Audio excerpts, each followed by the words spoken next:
Okay, so I just want to welcome everyone who's here. We have people from Temasek Poly. Where's the Temasek Poly guys?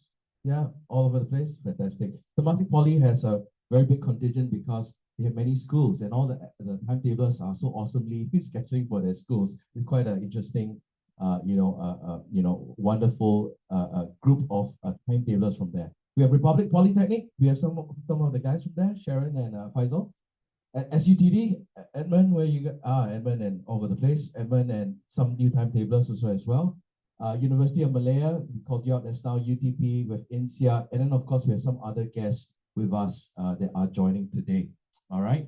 Now, maybe RJ, would you like to just share some of these slides before we go into the getting to know each other?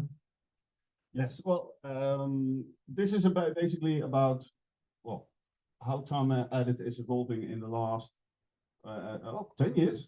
Yeah. So, the company is existing a lot longer, but especially, let's say, up to 2020, it was a very steady company.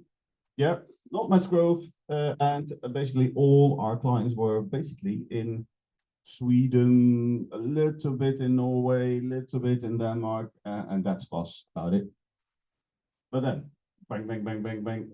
You can see that we grow quite significantly, basically, as the whole company, not only by basically the number of clients, but also the number of employees. So, so this is when I started, or no, actually earlier. So I think we had 24 staff members at that time. Linda, you were not even there yet. No. So let's say we had 129 clients at that time. So now over 200. Yeah. So something happened in between, and also basically our company quadrupled in staff. And 2.2 million students basically are in our system nowadays. So a massive growth, and from that perspective. And then already, in 2017, we had our first client over here in Singapore. Yeah, so that was INSEAD.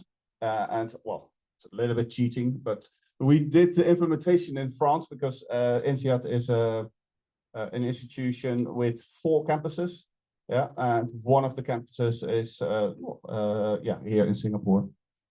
So and basically they do all the technical part, let's say the technical management of the system, so integration things like that from Singapore. So the let's say head of timetabling is based in Singapore. But then yes, in 2023 we got SUT and Temasek Polytechnic. And then this year we have implemented UTP,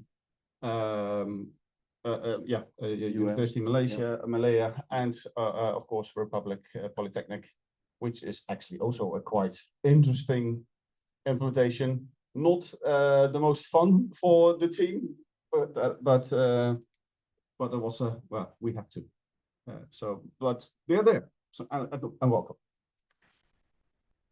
So, this is basically why we're here. So we are also building a community, the TimeEdit community, which is super important to us.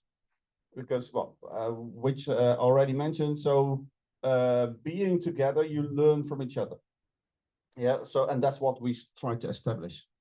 And every year, and this, so next year it will be in May.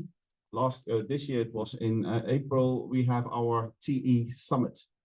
So TE Summit is our 3-day conference in Sweden, yeah, where you will not with, let's say, 30 people, but with 300 timetablers and timetable managers and so on are meeting with each other. Yeah, a fantastic vibe. Very exhausting for your brain, but it's fantastic. And it's if you want to know where it is, it's in Båstad, and one of the New Zealand clients was saying, "Okay, we're going to Bastard," but it's Båstad. Anyhow, Then we also have a TCon. So the TCon is basically our, well, what's like today. Yeah, so we organize that every year. Yeah, so both are basically are paid events normally. Yeah, because this is the first one, you get it free of charge. Yeah,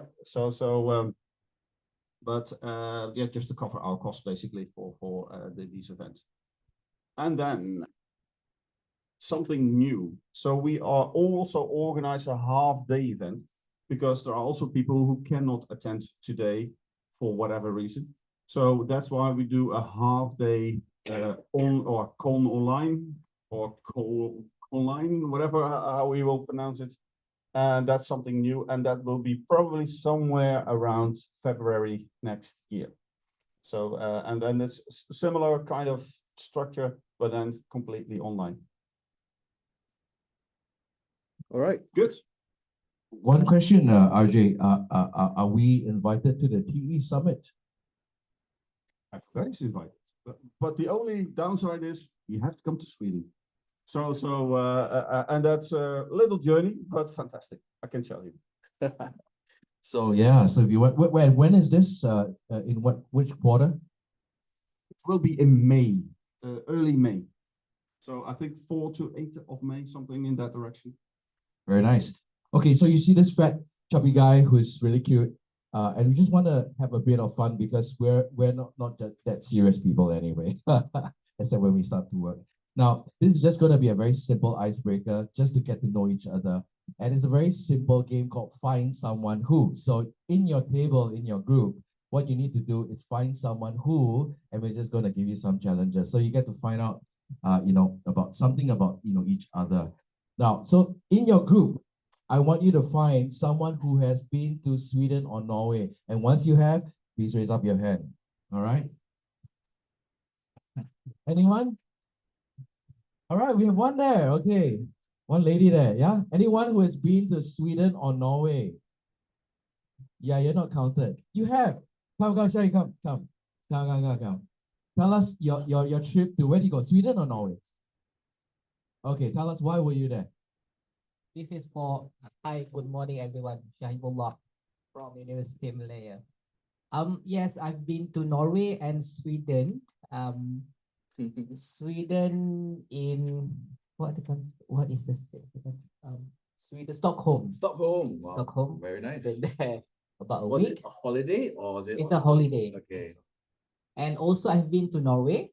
Norway started from Oslo, going to Tromsø, and then going back to Bergen, and then coming back to Oslo again, just to see the sightseeing of the reindeer sledding, watching the aurora, drinking hot chocolate and things like that. What was the highlight of your trip? Was there any particular highlight?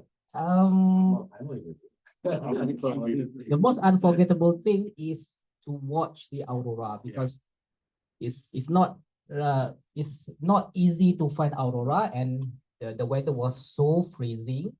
I don't know, maybe below -10 or 20 or something like that. Okay. That was the unforgettable moment.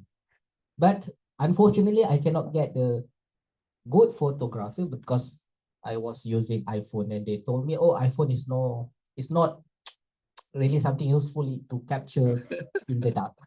I share my pictures. Thank you. All right. Wonderful. Now, I would like to go. I don't think I've seen the aurora. The only aurora I see is when my computer is not working, and then aurora me. All right, find someone who has seen a shooting star. Come on, ask your group. First time you see is on this screen. You're not. Anyone seen a shooting star? No one has seen a shooting star. Jordan, you've seen. Okay, please, Jordan, come. Tell us when and where you've seen a shooting star.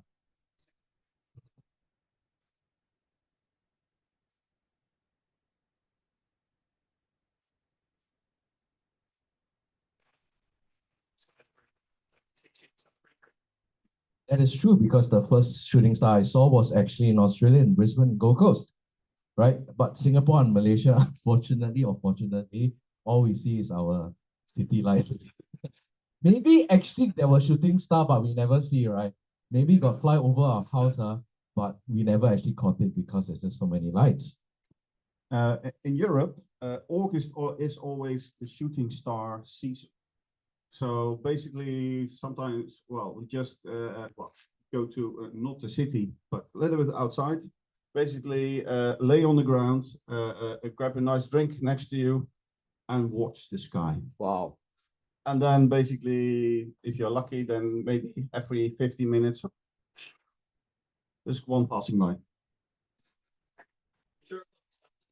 No, you can see that. I feel like going on a holiday. All right, so that means we need to go to that particular place and see that. Okay, find someone who has lived in another country. Ask your group members. Find someone who has lived. That means you've stayed in another country. Anyone? Beyond your actually Singapore or Malaysia.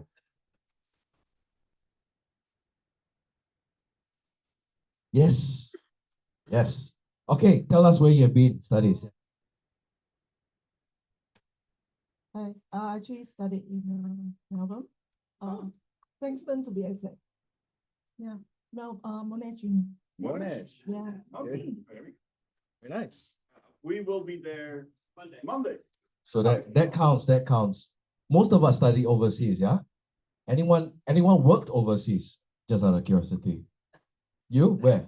Oh, you worked everywhere. This guy works on a suitcase. All right. Literally, when I'm calling him, where are you? I'm in Europe. I'm in Australia. I'm in New Zealand. I'm at the beach. Sometimes you're doing your stuff. That's the cool thing. We've actually done meetings at the beach before while we're drinking coffee, seeing the nice thing, and we're doing timetabling. My first demo for University Malaya was with my feet in the sand on the beach. Because it was, well, leave it. So now you know all the secrets. We are actually working very hard, by the pool, by the coffee. All right, last one. Find someone who has eaten something they later regretted. Oh. Find someone who has eaten something they later regretted. Ask your group, look at your group and just see whether anyone has anything that they want to mention. We're going to eat something that we will not regret, but, yeah, what's the most disgusting thing you've ever eaten? Anyone? Balut. I was just going to say that. You mean you actually ate balut? You did? You all know what balut is? Have you all heard of that? It's common in the Philippines. Yeah, I see you nodding. You have tried it before? You have not? Would you dare to try it? It's a, how would you describe it, Jordan?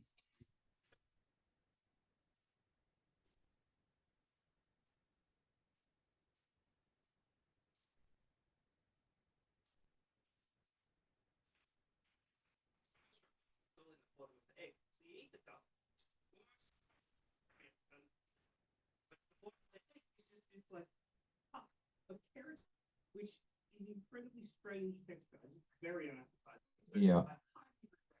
You highly regret that. Who made you eat that? I mean, someone coerced you to eat something like that? Okay.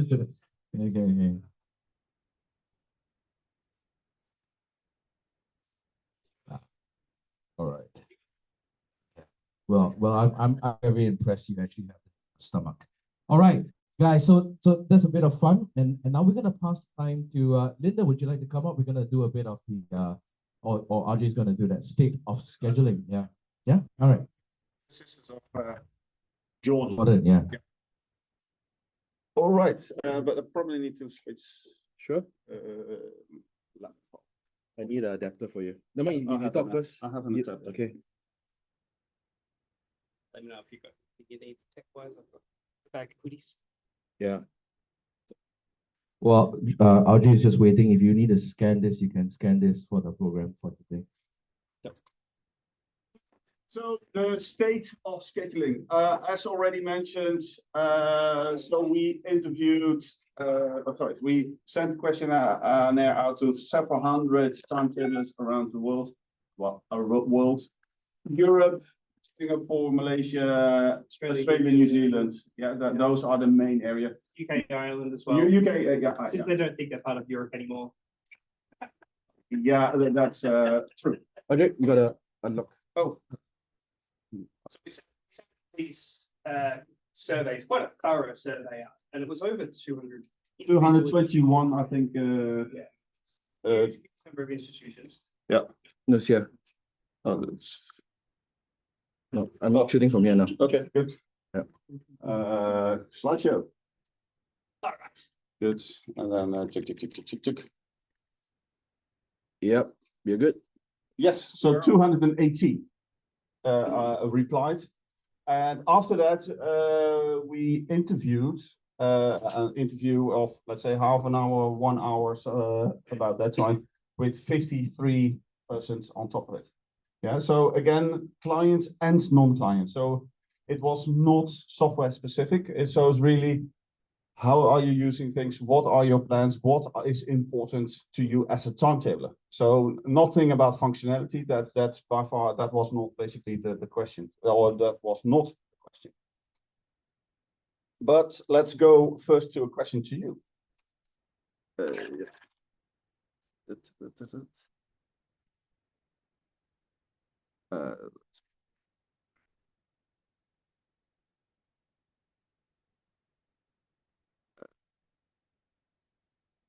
So what we'll do, we've got an interactive poll. Yeah, you need to do something. Yeah, that's it. Bit of engagement. So we'll ask you a bit of a question, as you will have seen just then, around what you're looking to improve in the next scheduling cycle. Because what we did with the scheduling, and you'll see in the data we get to, is that we learned huge amounts about trends in different regions. And when we present the data later, you'll see for our APAC region, some of the trends. Yep. If you want to use the QR code up there. So please grab your phones, scan this QR code, or go to slido.com and put the number in. We would like to hear first of you. Trust me, we have lots and lots of information for status scheduling. We'll probably only scratch the surface. But if you're interested as well, we're more than happy to share that report as well. Yeah, there's a URL later on, so you can download the report. So going into the next scheduling cycle, what is your team aiming to improve? Who's going to be first? Dun, dun, dun, dun, dun, dun, dun, dun. I'm gonna scan this. Okay, so Yeah. So 4 persons are working on it. Good.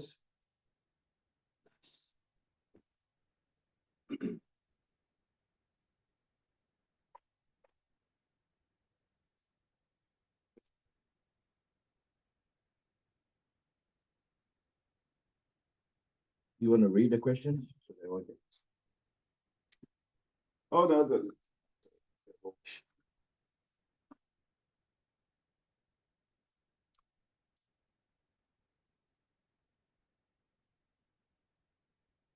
Twelve persons are done, 14 are done, 15 are done.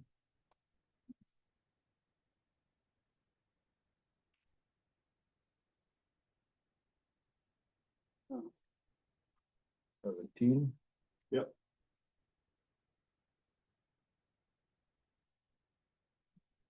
Let's go at least to 25 and then let's look at some results. Yep.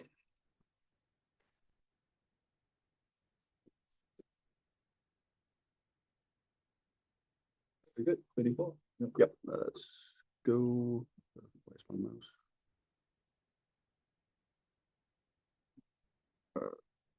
Okay, show results. So we. Yeah, there we are.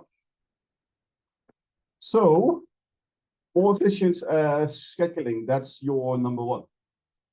Okay, then better timetables for the students. Okay, good. Better room utilization, improve allocation, better schedule for the staff, and then adherence to the curriculum. Interesting. Good. So what did the world say? Let's go where?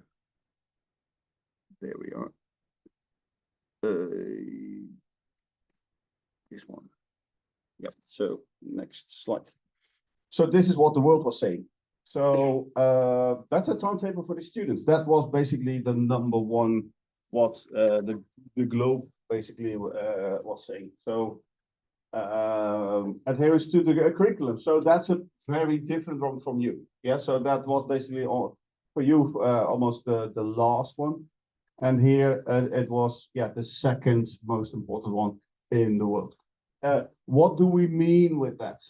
Yeah, so sometimes you have a curriculum, so a curriculum structure with how something needs to be taught.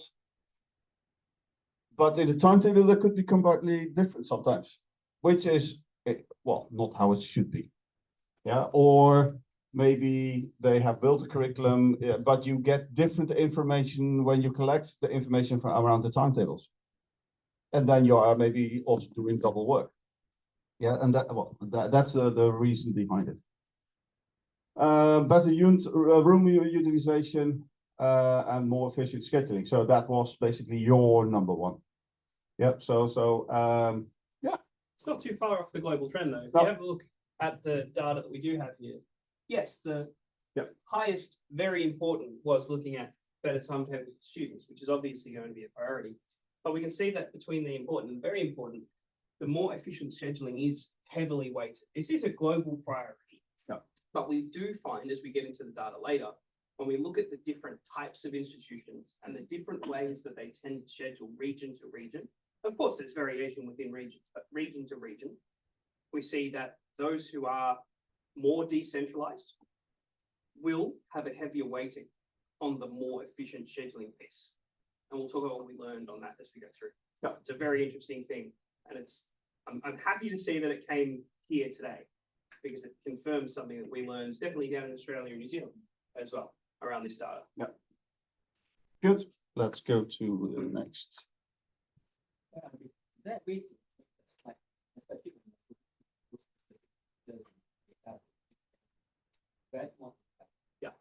Let's see, we can zoom in a bit. I think you can even do that. Presentation. Yeah, from the president, we can do Yeah, that. even if it's full screen. I can do Yeah. that. All right, thanks, Edmund. You got one more question, right? Yeah. And We go to slide here again. So, you got so many open.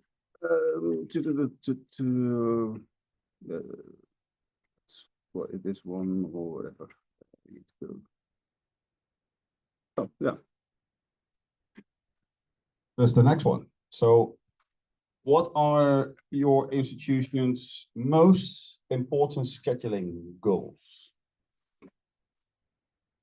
So as you can see, it's not software specific. It's just what does your organization think about things around scheduling? So let's wait until we hit the 25 again.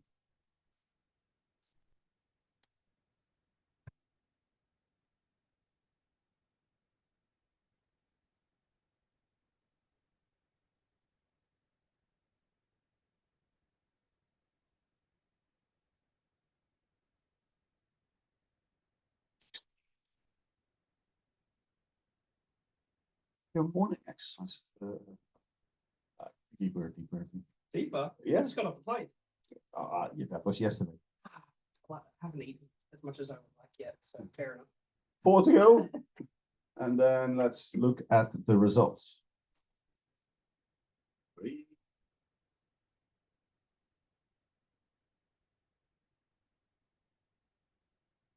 2.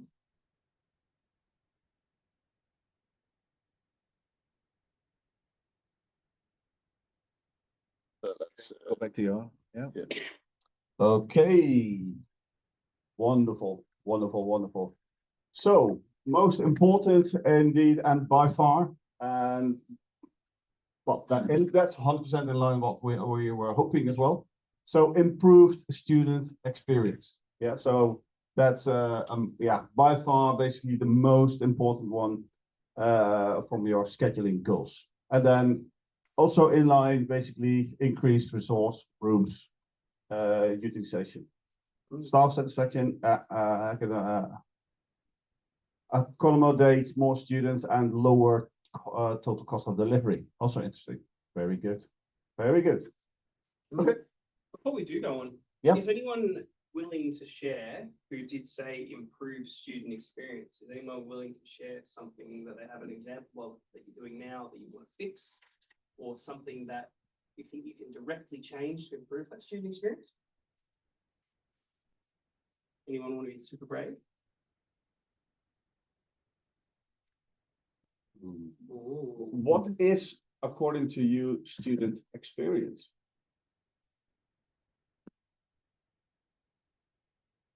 Yeah.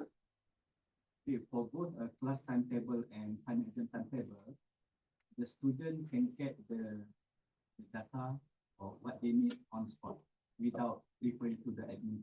Okay, that's a good one. Let's say, I would say student experience is basically a whole collection of things. And yes, the research is done, and the timetable is probably the biggest thing in the whole package of little things for the student, what they experience basically as the student experience. Yes, the timetable, yes, on the accurate, on the spot, having your timetable data. Yes, that's a very important part of, let's say, the whole area or whole domain of student experience. Yeah, very good one. Yeah, thank you. Does anyone have an opinion that goes against that, or is very different and is super brave? Because we have some thoughts about student experience. We can tell you about those, but they're not as important as your thoughts about student experience. And that's why we did this survey. So we'll look at some of the things at different institutions, etc. But I think the general trend, not to give too much away, is exactly as we were just saying. It's agency for students. They want the information, they can just go and get it at 2 o'clock in the morning if that's when they need it. That is a huge part of student experience. And to do that, we have to have good scheduling tools. Yeah. Okay. Readable in the back, or you want to zoom in? Bit more. I do. Oh, This one? Yeah. so, well, let's say the world. Yeah. So not as extensive as you, but 54% was saying yes, student experience. So almost. This is the one that's most interesting. This is the one that's most interesting. Yeah. Things are very different here to what they are in Europe. And that here is something that obviously rated a lot higher than what we see in other regions, and much higher than in Australia, for example. Outside of a few key, large, decentralized institutions with strong faculties. It's by no means a good or a bad thing, but it means that when we do talk about things like student experience, we talk about scheduling and making an improvement with some of these systems. When we look at some of the tips and tricks later, this is the context that we need to work in. Managers and users need to be aligned on that context. Yeah, if you go to Germany, for example, the Germans say improves faculty satisfaction. It's 100% the most important one in the world. Yeah. Luckily, the rest of the world is a little bit different. Yeah, in Germany, if the staff are happy, you have the best staff, the students will be happy. That's it. There's no more discussion. Obviously, we know things are a little bit different, and I think the Germans do too. But it is, you need to be able to have your system respond to these trends. You need to be able to implement a way that works for you and your institution, because this isn't to say that every institution is exactly like this. Your institutions all here will be different, slightly, or very much so, depending on the institution comparison. And so we need to be able to implement. What's our next one, RJ? Yeah, is it a little bit more deep dive Into the student experience part. Yeah. So, what are your institutions most is student experience growing in importance in your institution? So, and basically that's on the very much yes side. So that's right. Up. But this one is interesting. So we asked 2 questions in this, and as you can see, the question got spliced in the top. But we already established that student experience was highly important across institutions globally. And for most institutions, it was their primary goal. for most institutions. But even at those institutions where it is their primary goal, we still saw a huge amount of them say that it's increasing even more in importance. Even if it's the primary goal, it's for a lot of institutions, you look at regions like the UK or Australia and New Zealand, it is a life and death question for a lot of these institutions who will not be around in 10 years if student experience is not improved. So these are very different contexts we're talking about. They continue to improve across or continue to increase in importance. Now, what is the implications when the priority becomes student experience, for institutes to be aware about? Yeah, well, this is where it becomes hard, right? Yep. How do you improve student experience? And this is where, on an institution to institution basis, we need to look at what the root cause of poor student experience is. And again, not to draw too wide a brush and say that this is the same everywhere, but what we are seeing, this is skipping ahead a little bit, we'll look at some of the data and back this up. What we're seeing is that, exactly as we talked about earlier, students kind of get access to the data that they need to make decisions. That is the worst part of student experience. So resolving it is getting access to data in a timely way and being able to execute on the things like the delivery structures and the curriculum and whatnot that you're delivering in a way that works for students, that they can see, they can access, and that they can just genuinely do their learning. It sounds like a low bar, but for a lot of students, accessing that key information is incredibly frustrating, even if it's available. But again, coming back to the question I mentioned before, what is student experience? And that could be different for everybody. Yeah. So That's right. and maybe let's ask each other that today. Yeah. And of course, we want to do a lot around student experience as well. So because that's your goal, so that's also our goal. Yeah. We are doing a lot on it. Yeah. This is what we are doing. Good. Yeah. Or make it whatever. So Room utilization, this one. yeah. So well, just make it just do slideshow probably, and because people can look at the screen there as well if it's too small. So what do we want to improve? So yeah, more efficient use of rooms. So and then the question is, how do we do that? Of course, yeah, and yeah. More efficient scheduling opportunities and then better timetable for students. And then the question is, how do we measure that? Yeah. And here, obviously, we know that this was a little bit different, right? We saw that that was inverted, but they're very closely tied together. Better use of space generally gives us better student experiences, provided that students aren't being sent all across the campus in order to squeeze classes in, right? And they're not having huge travel times and they're not having big breaks in their calendars and things. And so we'll talk in the tips and tricks session about some ways to make that, achieving that while using space really easy, or make it automated, depending on. So hopefully there's a little teaser for everyone who's a user. But those different priorities, again, are still very closely tied together. Yep. Okay, next. Let's go. More rooms. Yeah, so more than rooms, we need more relevant rooms for purpose. So let's say a typical question, if you would ask a timetabler, give me more rooms, then my timetabling, my work is easier. Yeah, but then why don't we ask genuinely everyone in the room who's timetable, who feels that if you just had more rooms in general, you'd be able to solve most of your timetable? Yeah. Just any more rooms? if you would get, let's say, 100 more rooms, would then the timetable be very easy or not? Yeah, well, we asked that as well, but this was basically higher. So A lot of people agree. Yeah. A lot of people did agree, and there are a lot of space constrained universities who feel that. But what we did find as well, and we're interested to know later today, and again, no right or wrong answers by any means, is it just more rooms, or is it more rooms of certain types? To give you an example, in Australia, rooms like this, with movable tables in a flat space, usually larger spaces, with collaboration devices, huge demand for those. People don't want older, fixed, format rooms anymore, right, for teaching. And so more rooms, if I gave you 100 heritage listed rooms that I can't install AV into, ain't gonna work. But if I give you 50 flat spaces that can be divided like this one into 3 child rooms, right, and used at the same time, now that would work. So we're seeing different levels, but some of these things translate. Yeah. Right.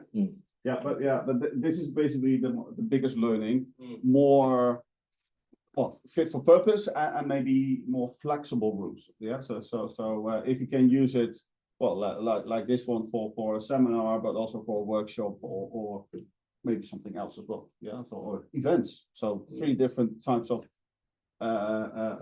purposes for one type, or maybe 3 types of rooms. And when we get to tips and tricks for viewer, both for managers and for users, let's remember this question, because when we talk about I need more rooms, I know what your data looks like because we had conversations about it. And I know you have a great idea of your data, but at a lot of institutions, it's very difficult to truly understand what your utilization looks like. How many rooms did you have versus how much demand you had? It's not that simple. Oftentimes, it's quite hard to get all that data together. So in our tips and tricks session, I'll show you some ways that viewer can make it really easy. So then you can analyze this and decide whether you actually do need more rooms or you just have better ways to utilize it. Or both. Yep. Good. And Funnily enough. yeah. Yeah. So we need better outcomes for analytics. So yes.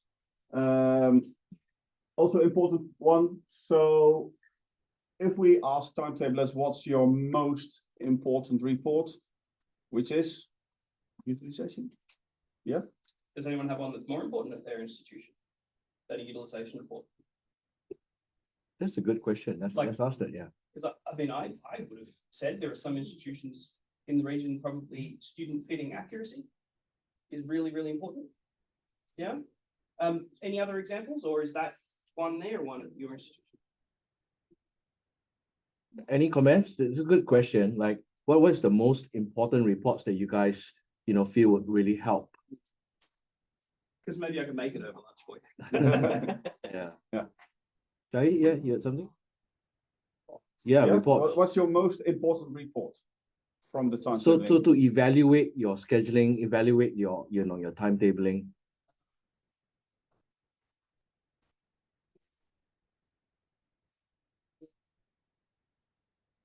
Distributions of the rooms as well as the capacity, because at the moment what we can see is to schedule an exam timetable, we have a big room, and then from that big room we will allocate and distribute a few courses in that room. Unfortunately, we cannot identify the remaining the capacity of the rooms, so that is something that we need to have in the future. That means it's supposed to be automatic, the remaining of the capacity left. You are in luck. I don't want to steal Linda's thunder too much, but I'm not going to tell you what it's called, but I'm thinking that we will talk about that in the roadmap session, some way of helping with that. But in our session with the viewer tips and tricks, I will show you a report I've created for exactly that purpose. So you're lucky today. Yeah. So report on capacity. Any other? Yep.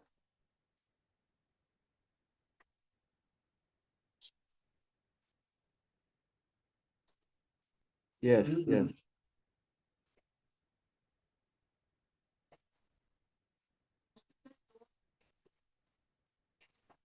So it's actually more of timetable experience, You just make sure that you schedule the class properly, okay, and at the same time, feed the students to the respective classes. And of course, it's not such a simple kind of scenario, because I think you also have students that it's not in the normal progression. That has to be treated, and that comes to the question of what type of report.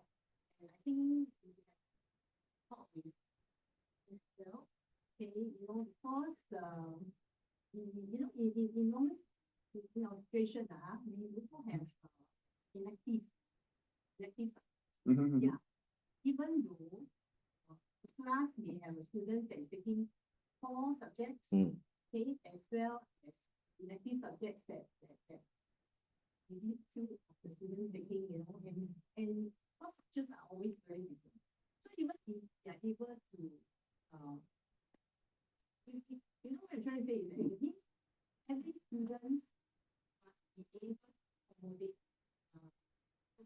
timetable that Exactly. yeah.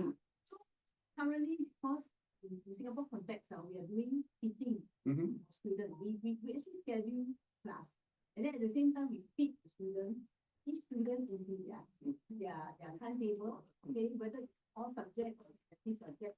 And currently, we are actually hitting this problem about clashes timetable for students. And although we try to block specific slots for let's say elective, but basically we also have clashes. And we have to de-conflict, right? Yeah. We have to de-conflict and put it perspective.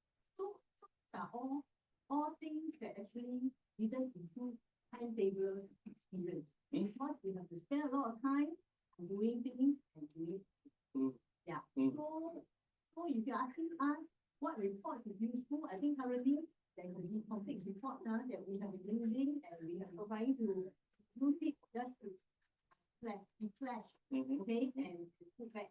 And this is actually taking a lot of also affecting our release timing to students. Yeah.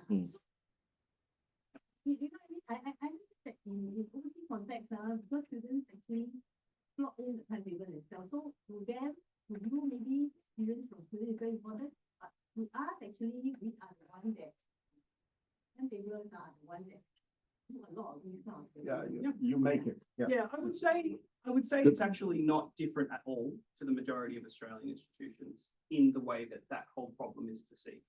I think timetablers are expert practitioners who are tasked with creating an experience for students that is a genuinely excellent experience, that they're willing to pay for, that they come out and they're proud of their degree. And timetablers are part of that ecosystem that creates that experience, that 3 or 4 or multi-year experience, right? In order to do that, decisions need to be made about which things should be kept clash-free, which enrollment pathway should they be able to pick, and so on. I think we have a similar problem here, Australia, New Zealand, particularly the Netherlands, which is now going the other way, of too much choice in certain ways in terms of enrollment. It's not about students being able to pick the classes necessarily. That has an impact, but it doesn't stop the fact that timetablers have the job of receiving all of these different enrollment patterns that they need to then be able to schedule class-free. And there is a mathematical limit as to what is possible to do there. Decisions need to be able to be made by the timetables.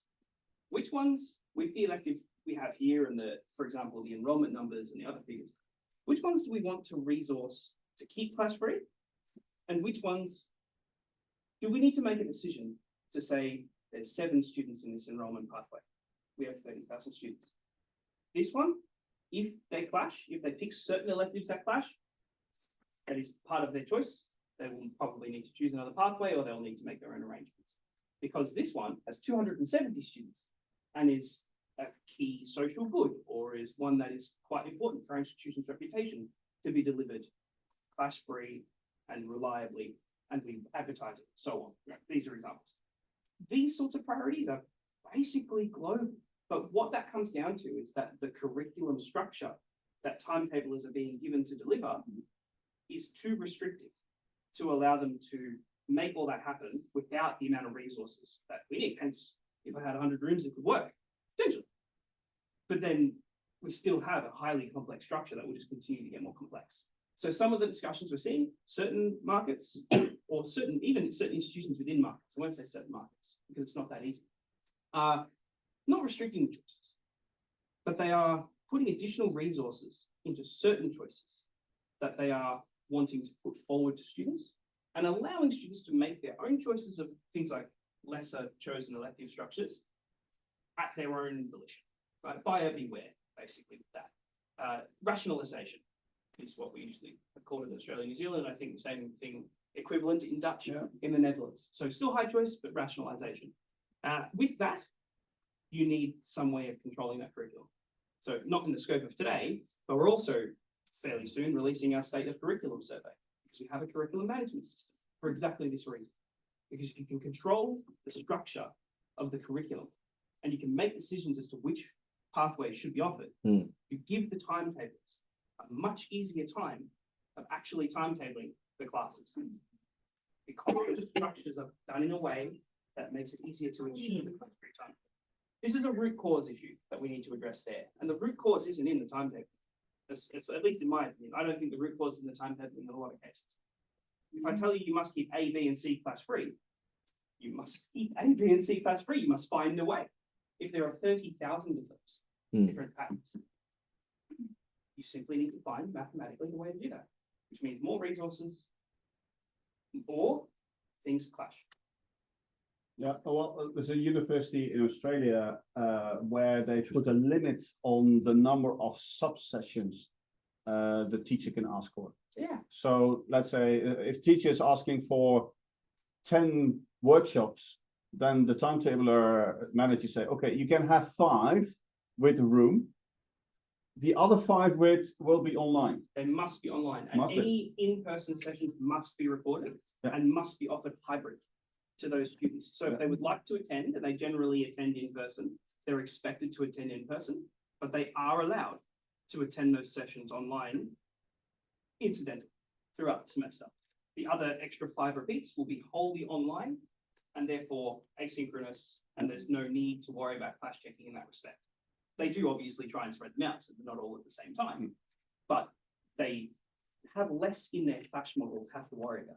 And it means then that it reduces, again, the complexity of that computation that timetablers are trying to make. So I guess the crux of it is I hear you deeply because it's incredibly frustrating. But I think the part that's most incredibly frustrating for me to see this and have seen over the last probably 2 years that I've spent in this space is that it's like a river, and the timetables aren't at the start of the river. they're downriver, and they receive the logs coming from decisions made at an institutional level strategically, and the macroeconomic conditions and the curriculum structure that comes from that, and then have to make it work. That doesn't breed good results every time. Timetablers are incredibly good at making it work, but it doesn't breed good results. What breeds good results is agency in that process to say, this is what we must keep class free because it makes us good money, it's strategically beneficial, our graduates are highly reputable, etc., etc., etc. So we must keep this one class free. This one is a lower priority. Just that decision is massive in terms of reducing the complexity of the constraint model. I was speaking earlier, at my table, we've got an institution who works with us, University of Canberra, have around 30,000 students. Sorry, 4.5, I said 3.5, it's 4.5 FTE now to timetable for the whole institution. And they use a student set generation pathway model in system with us to do all of that. And they're able to accommodate that because they're able to cut away pathways which can be allowed to clash because they are not priority. They still have a huge number of non-clashable classes and things, but it's managed by their timetabling team who are able to make that decision and say, no, this is too much. And here's the data to support this. So I think that's a bit of a journey that we really need to go on to resolve it, because you're absolutely right. This is all about students. But we can't do this if timetables can't achieve, if they're not happy and if they're frustrated. Another point that we'd like to share, I want to improve schedulers satisfaction is for the system to check, staff availabilities against, in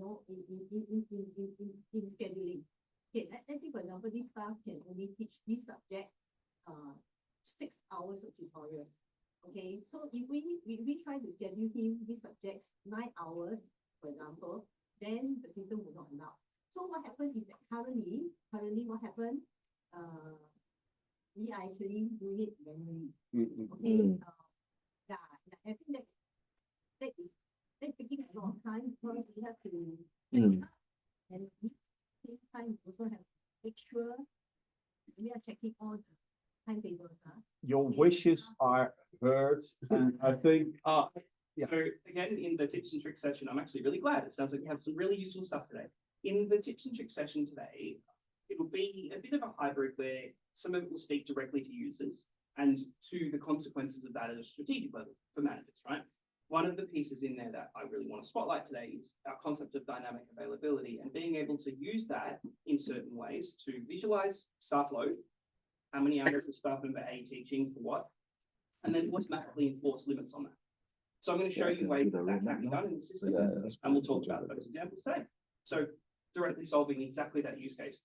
In our world, a really similar context that I've been working on recently, in Australia, we have TAFEs, which are kind of like polytechnics and further education all in one. And they have very, very strict limitations on who can teach what and for how long. And if those limitations are broken, the consequences are incredibly dire from an industrial relations standpoint. Very, very, very important to them, even more so than any other institutions, where it is important, very important to TAFEs. Right? And so we have a number of TAFEs using that system to enforce what's called the enterprise bargaining agreements to ensure that those teachers teach only to those limits. And I'll show you a second.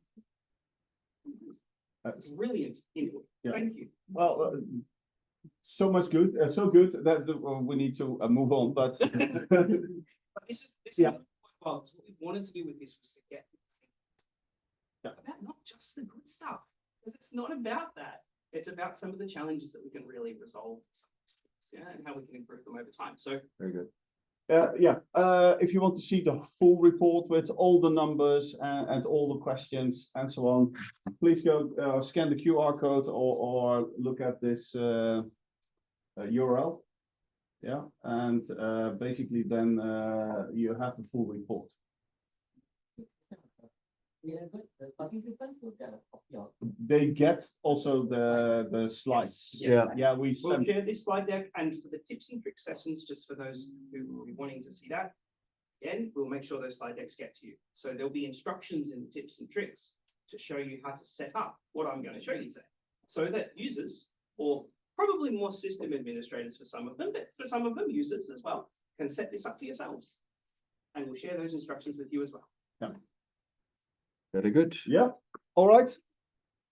Everybody. took Yes. this- That's actually worth noting as well, Trevor, which just real quick. I mentioned obviously part of that discussion was around that curriculum structure information, right? And the impact that that has on timetabling, that they are really closely related, even if in some regions they don't work together, right? Timetabling is still beholden to what decisions curriculum makes.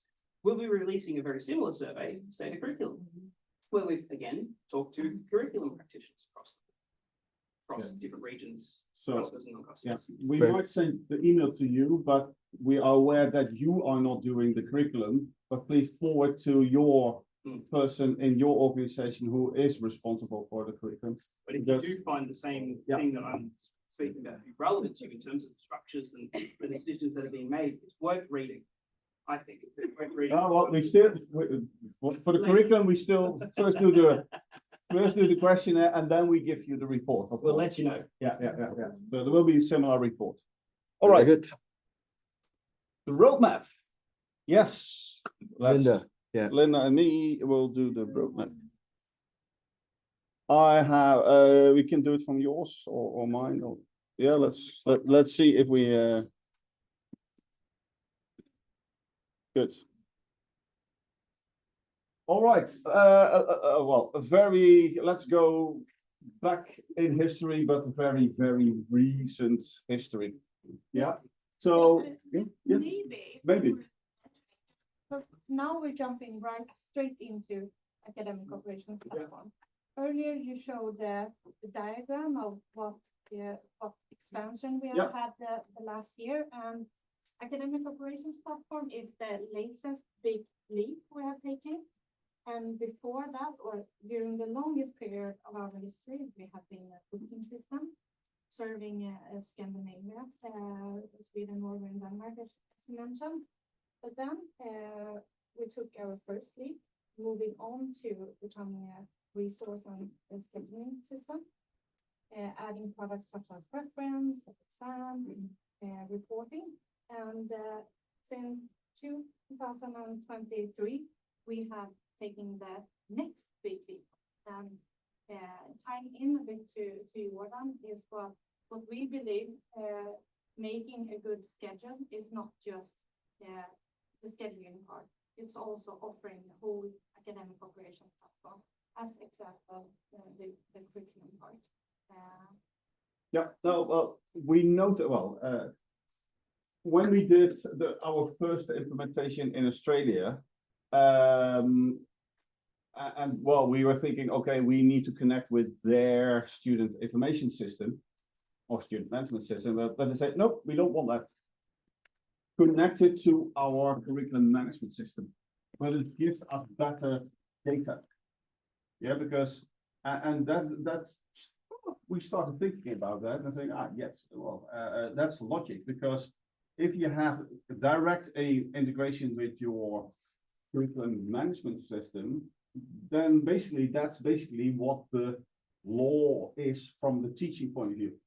This is what you delivered from a teaching point of view. So this is what you give to your students, and okay, this is how your program looks like. This is how this particular course looks like. This is the structure of the course. This is what type of exam we are offering. Yeah, and if we get that information directly in TimeEdit, we can schedule that then as well. So, but in Australia, that's the first time we said, not student management system, but directly with curriculum management system. And from that moment, we said, yes, the data is always a pain point for the timetable. If they don't get good data in, the timetable has to do a lot of manual stuff to correct that again. Yeah. So, and if you get from the start good data, you need to make fewer changes. And in the end, a few changes, and going back to the student satisfaction again, yeah, fewer changes is good for a student satisfaction. Yeah. So, and that's why we started also with the curriculum part. Yep. So, 24. So yes, so we basically started with the journey with the curriculum management system, but that was not integrated with each other. So that's what we used. Well, basically this year for. So we had our first clients using as well as the curriculum part, as well as the timetabling part, and now it's basically on one platform. So basically have a seamless integration or being part of one platform. That's what we did this year.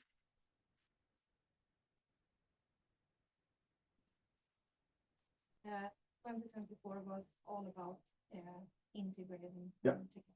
Yeah, and more about that later today as well. How that looks like. And then 25. What do we do in 25? Yeah, so now we have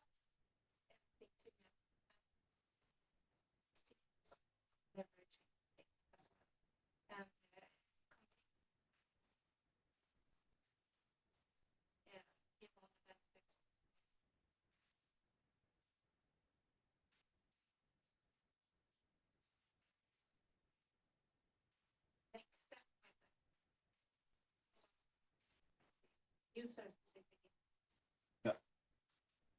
So new generation of examinations. We'll talk about that today. Reporting, the big thing, and WLM, workload management.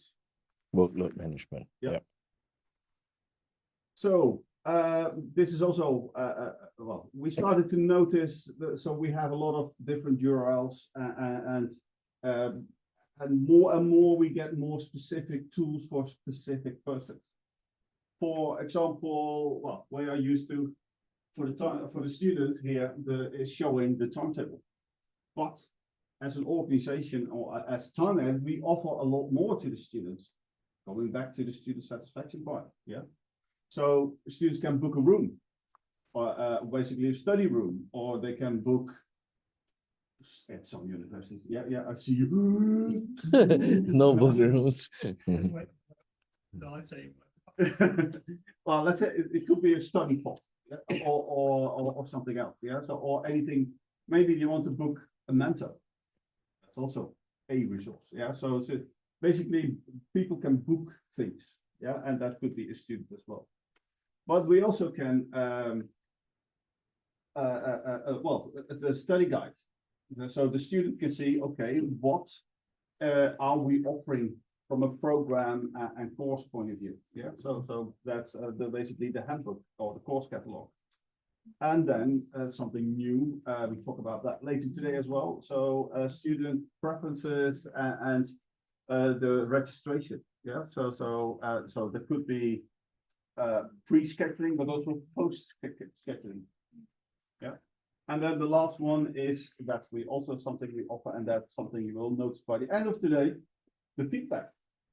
So to evaluate your timetable, to evaluate your courses, to evaluate your program, yeah, and use that information again in the at start of the whole journey, to make improvements to the whole organization. Yeah. So and that's then that is just the student, and here we have the timetable or the experts. So we have it's a bit unclear here, but curriculum management. So we have a curriculum management system for that. Workload management. Yeah. So what's the workload of your teachers? How many hours of teaching do they do? How many hours of research do they do? How many admin hours do they do? Yeah. And if we bring that all together, then well, it solves some problems for people. Of course, here the most important one here for you here, the timetabling and the resource management. And then the reporting and study evaluation. So basically, we have a lot of functionality for the timetable. And then here on the bottom, a lot of functionality for the teachers or other staff members. So yes, what's their availability? Yeah. When are they at the Polytechnic? When are they at the university? Yeah. Or maybe they're on the conference, or they never work on Friday afternoons, never on Monday mornings. Yeah. And then, well, booking of rooms. You allow that? Or not? Okay. And then the timetable, viewed the personal timetable and request changes. So there's a lot of functionality again, which we offer our staff members. Yeah, sure. And this basically means for students, for example, we're building student interfaces that is adjusted to their needs and not as a common user, and exactly the same as for students. Yep. Good. Well, good. So going through the roadmap, this is where we are working on now, and hopefully the screen is. Well, I'll tell it if it's not very clear. We need to zoom in quite big. So this is about the curriculum management system. So that's for you not super important, but maybe very interesting. Is basically the integration of activities. So when the curriculum is done, basically what we can do is basically import a lot of the timetable information already in TE4, basically. Yeah, so again, that helps you, well, speeding up the data collection already.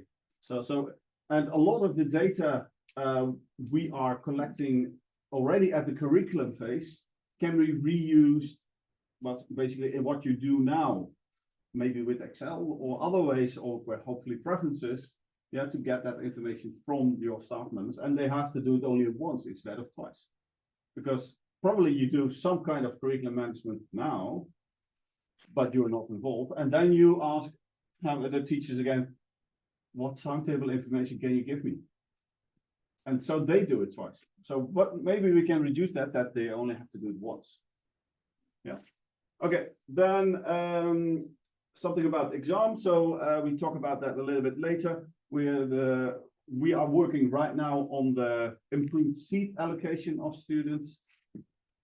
Core capacity reservations also related to examinations. Yes, so basically everything we're spending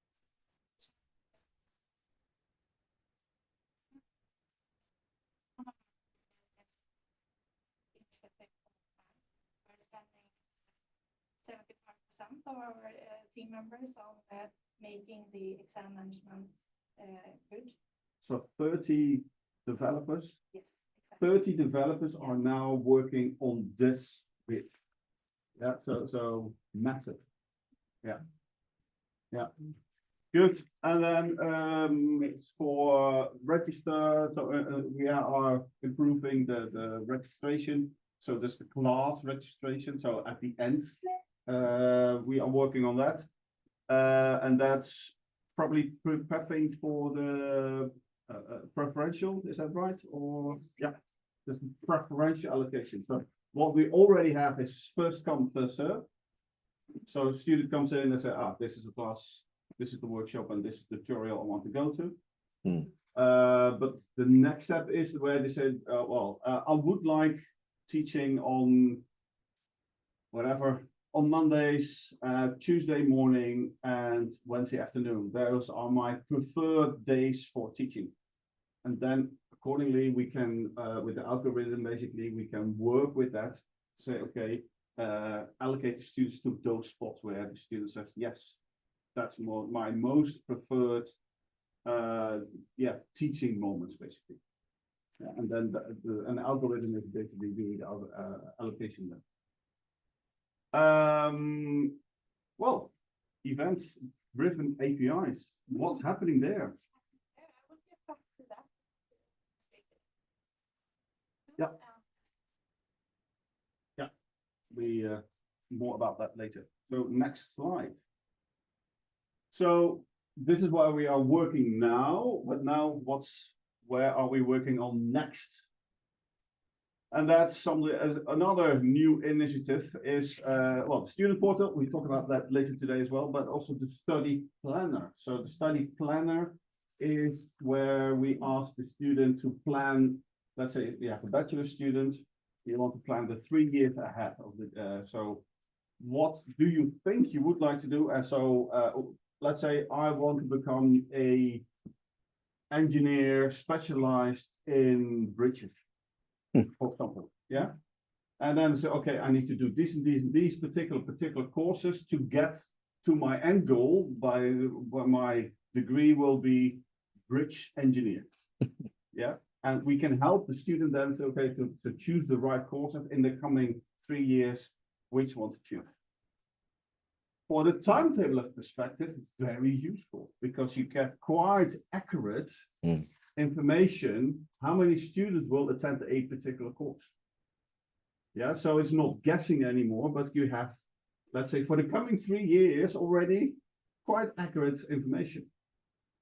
On the flip side, if we go to the other side of this system, let's say the mentors or the study advisors have information about the students, what they are choosing. And then the mentor can say, this is maybe too much for this student. Yeah, I need to have a discussion with that person. Yeah, or, well, this student is getting behind because we can combine that with the student management system and with the grades the students are collecting. And say, I need to talk with that person as well. So with that whole concept, research has proven that we can basically increase the number of students who passed the degree with about 10%. And just by managing basically the students with their progress in their study. Yeah. Okay. Again, the similar with the whole new exam workflow. So improved invigilator management. Okay. And preferential allocation, we talked about that as well. So but then bulk allocated. So Jordan will tell more about allocation at least. Yeah. Student portal, we talk about that later as well. And timetable quality and demand analytics. We showed a bit about that. Not this around reporting, but that's definitely an initiative that will probably be very interesting, and maybe also asking your question about, okay, do I have enough rooms? Comparing the data you have collected, and before scheduling, you are already matching that with your portfolio of rooms. Yeah, so very interesting. So before you start scheduling, it basically say, this is a problem already, I can resolve right now. Before, normally if you will resolve by the end of the scheduling cycle, because you don't have that information. And it's much easier to resolve something at the beginning than at the very end, because you have to overhaul the whole timetable again to get that particular room fitted. Anyhow, more about the REST APIs extension and improvements later, and the Outlook integration also later. And then the last bit is that we are working on a new workload management solution. Well, we already have one, but basically we'll separate that a little bit from the current system, and then make even better enhancements there. And that's like what we were talking about earlier. It's very closely tied in with that curriculum system at the moment. So the workload is actually tied to real tasks that are planned. There's visualization of all of that, and that data flows directly into scheduling. What we want to do is make that vertical, so to speak, available to those who are not using the curriculum system as well. We want to make that available to those because I think it's another one of those ways of addressing the root cause of, for example, over-allocated stuff. Good. Next slide. Sorry, I have a question. So what is the time frame that we are looking at for the items in next and items in later? So The when main do we develop? She knows everything about it.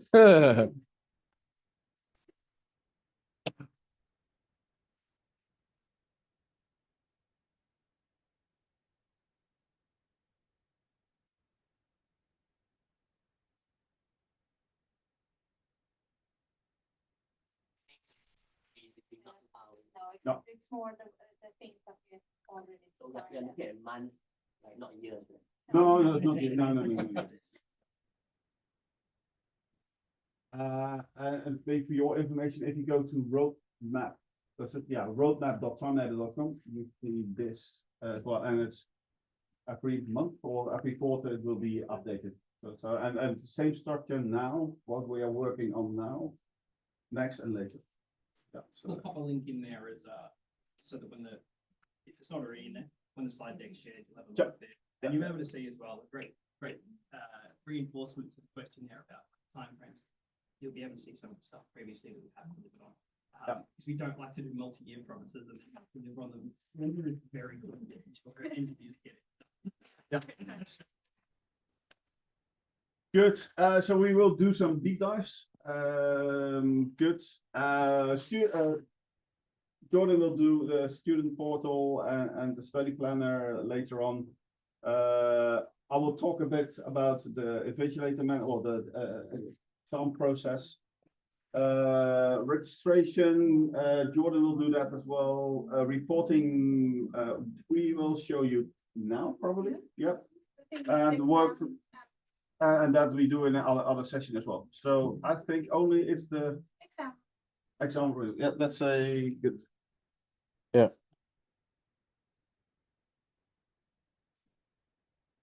Good. So let's say the old version of reporting. Yeah. Let's say our clients were not the most happy persons with that. Likewise, our customer success team was not jumping for joy either. Yeah. So we had to do something about that. So it was, well, because the reason was it was difficult to configure, it took a lot of time, and some, let's say, good functionality was missing as well. And we were basically making reports for every institution separate. Yeah, but then we start basically looking at it a little bit more helicopter view and say, okay, what are people really wanting reporting wise? And then we say, well, looks pretty much the same.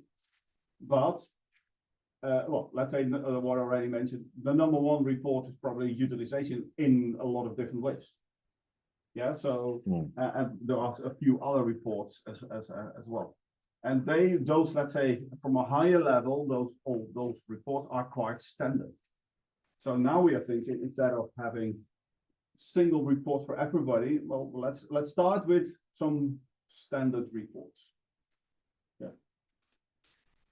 One more, last one. Yeah. Yeah. This well, is let me on see the. if I have. I need to open up. Do you have the that open or? No, okay, I need to. What's that? Oh, let's see if I. Read.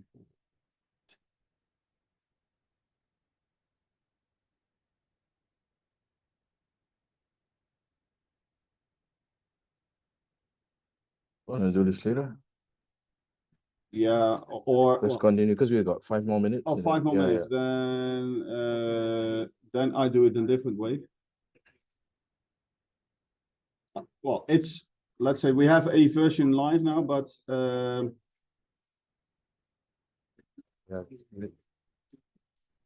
this is how it will look like. So it will be, and this is, let's say, first phase 1, that we basically have all your rooms available, and then we can show basically the frequency, occupancy, and then utilization from it. Yeah. A later step is that we make this graphical, but this is basically, let's say, version 1, and you can filter on it and say, okay, I want campus from hall, everything bigger than 150. Show me the rooms. Yeah. This is basically where we are right now, and then let's say we will move on with that more and more. And I think the next slide is showing the one before, to make it graphical. Yeah, but that's another step in the future again. But here you're in C. Yeah.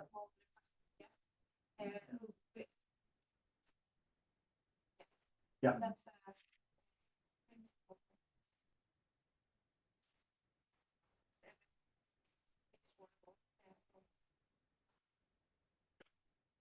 Okay, let's move on. So I presume that formula let you yeah. So because it wouldn't be the same, but No, no. That's the whole. So if the top up there, it's small one, sorry, where Robert John's pointing is the available time, thresholds, time periods, and things. These are variables you can figure behind this report to define, for example, what are your institutions doing? Yeah, my institution might be open 8 a.m. to 9 p.m. You might be 8 a.m. to 6 p.m. for example, and therefore you need to right? for example, a classroom 8 hours, turn down with 10 hours. Yeah. And then we'll calculate utilization based on that. At this moment, what yeah. So behind the scenes, basically, what let's say institutions can do is configure basically your rules. Yeah. So again, let's say the report might be standard, but your configuration will be just for you. Yeah. And you don't need to ask for that again, but that's something basically the institution can do themselves. Yeah. Good questions. Good. Yes. Exam. I have 2 minutes. Yeah. Okay, very quick then. Let's expand this. Good slide.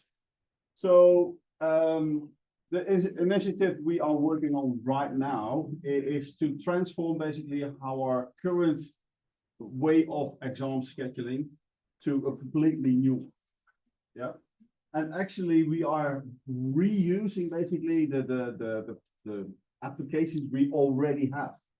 Yeah, so we already have preferences, we already have core, we have already viewer. So basically with all the functionality which is already there, we are basically, well, changing basically or adding a new workflow, yeah, to make exam scheduling possible. So let's say we already have all the building blocks, but we need to connect it at the right level. So, and that's basically what's happening right now. So data manager, so that's something new for probably the majority of you. It will be added to core. Yeah. And so for basically the generation or the of sub exams. Or maybe you want to do oral exams. Yeah, so basically you can generate them over there. Yeah, and then we need some additional functionality in core, for example, to do, let's say, a lot of, well, what we already can schedule is multiple exams in one room, but maybe you want to have one exam in multiple rooms, and adding more and more examinations or to one room, and then keeping track of the size of the room. Yeah. So that's typical exam functionality, which we are basically making part of core. And then batch allocation of students and to seats and things like that. That's also ongoing.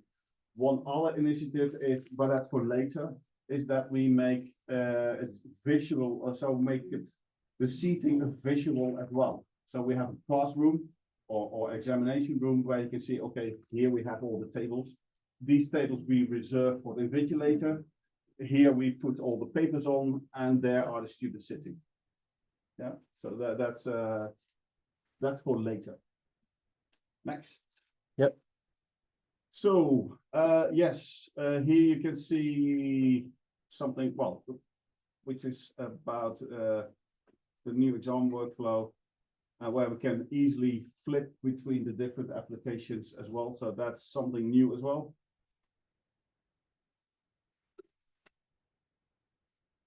Yeah, well, okay, that is in the loop, but so it's not, well, you easily can switch between the application now as well, because that's also now organized.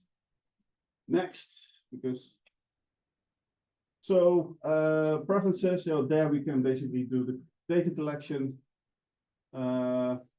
Then basically all the rooms can be booked and can be scheduled in core. Next. And then the management, so let's say our current exam product will not be for exam scheduling anymore, but more for exam management. Yeah, so for the seat allocation, special needs students, and so on. Okay. That's what we do later. So Yeah, I we think can do this later. are done for that's something we do later. Yep. Questions about the roadmap? It was a bit too short, but there's a lot more to tell about. Yeah, remembering of course that we will share the slide deck Yeah. so everyone can review that. And we will have a link to with the next month or two. Or years.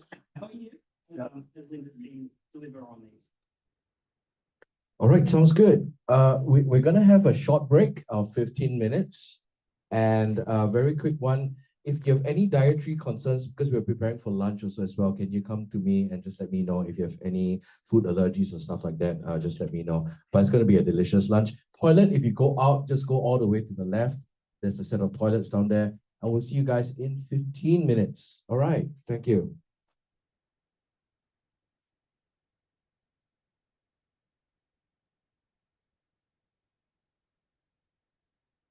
Linda, because I think that your voice is soft. Maybe use the mic. Yeah, you stand here and then RJ can stand there.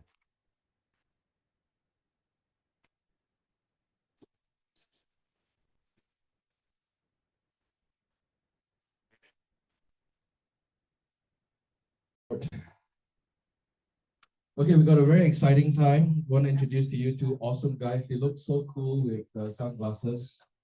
I don't know, they don't look like they're working very hard.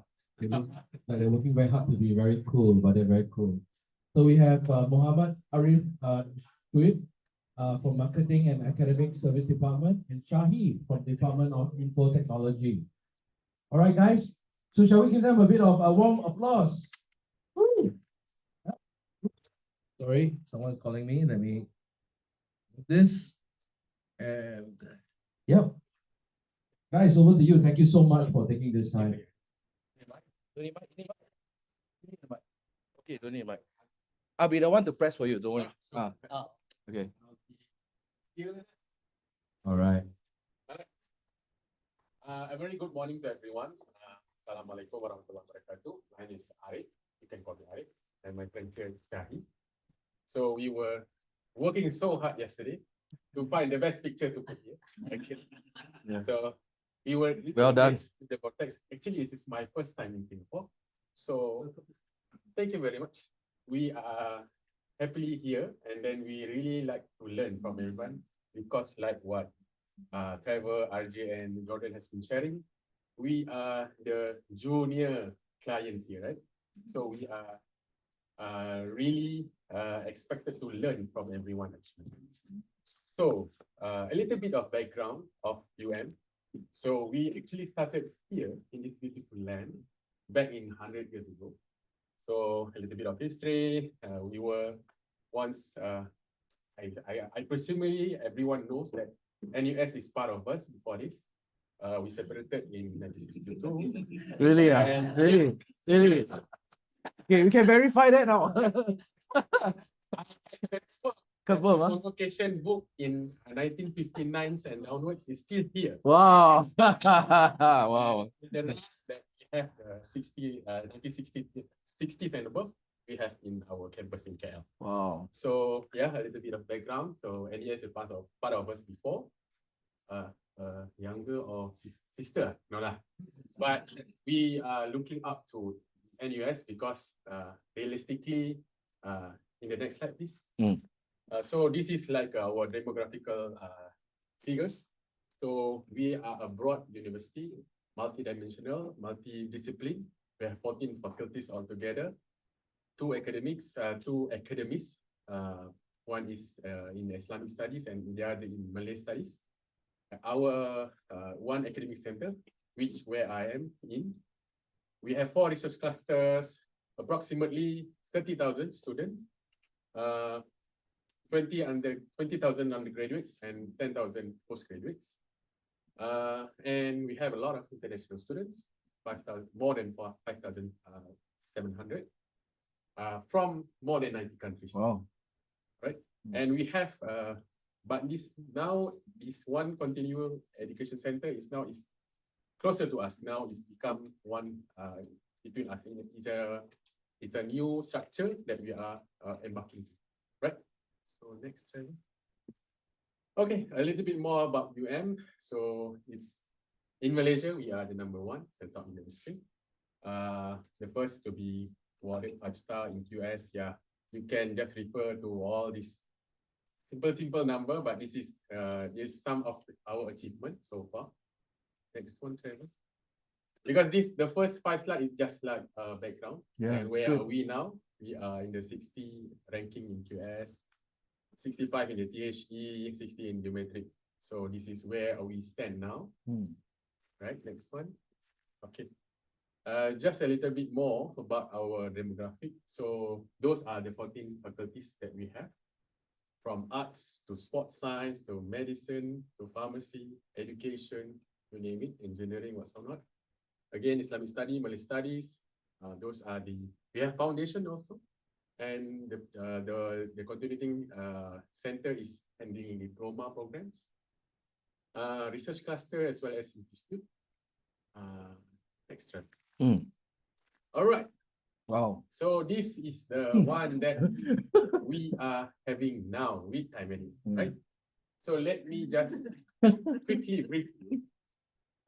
Historically, when doing timetabling, we from 1996 to 2018, we have our in-house system. So it was a good system because we build it ourselves with our own requirements, with our own restriction and whatnot. So it's easier for us. And within that 20 years expansion of time, we found a lot of issues also, because in terms of support, in terms of maintaining and whatnot. So 2019, we embarked on a new academic student system.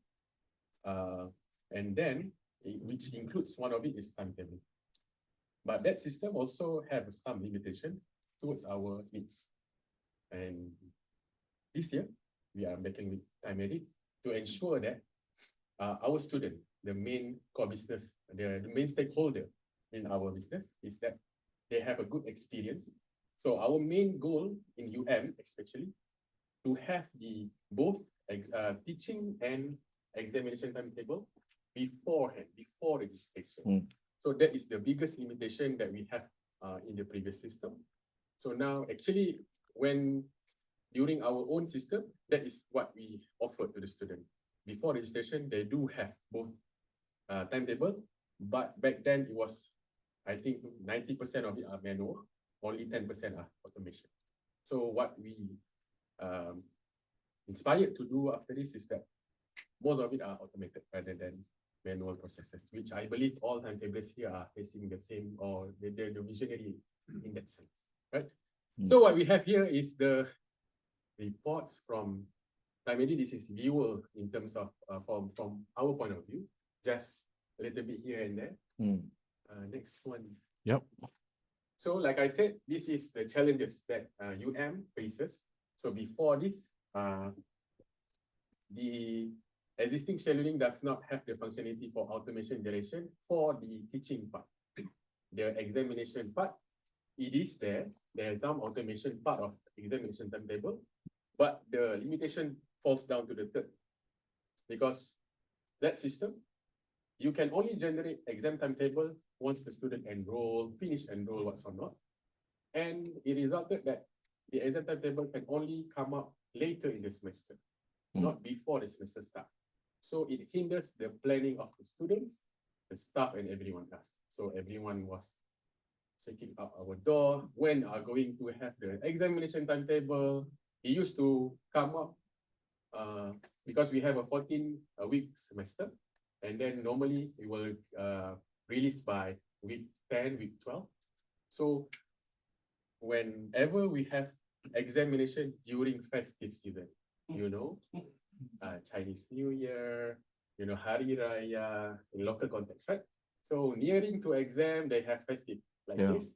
So people want to plan way ahead, not just in the beginning or in the middle of semester. So that is the pain point that we want to highlight. That's why we want to have the timetable, both timetable before semester start, and the management visionaries is like you have to have at least a 4 years planning ahead for timetable, for both timetable. So that is way forward for us. 4-year planning of Yeah, your at timetable, at least. Yeah, for the whole, like what Jordan said also. Curriculum is complex, and we are also introducing a flexible curriculum structure. Traditionally, you are registering for engineering from day 1 until the final year. You will study engineering with a little bit of elective courses and all. Yeah. With this flexible curriculum, you may come in as a program A, you may graduate with program B. Those kind of things are a very tough challenge for timetablers like us.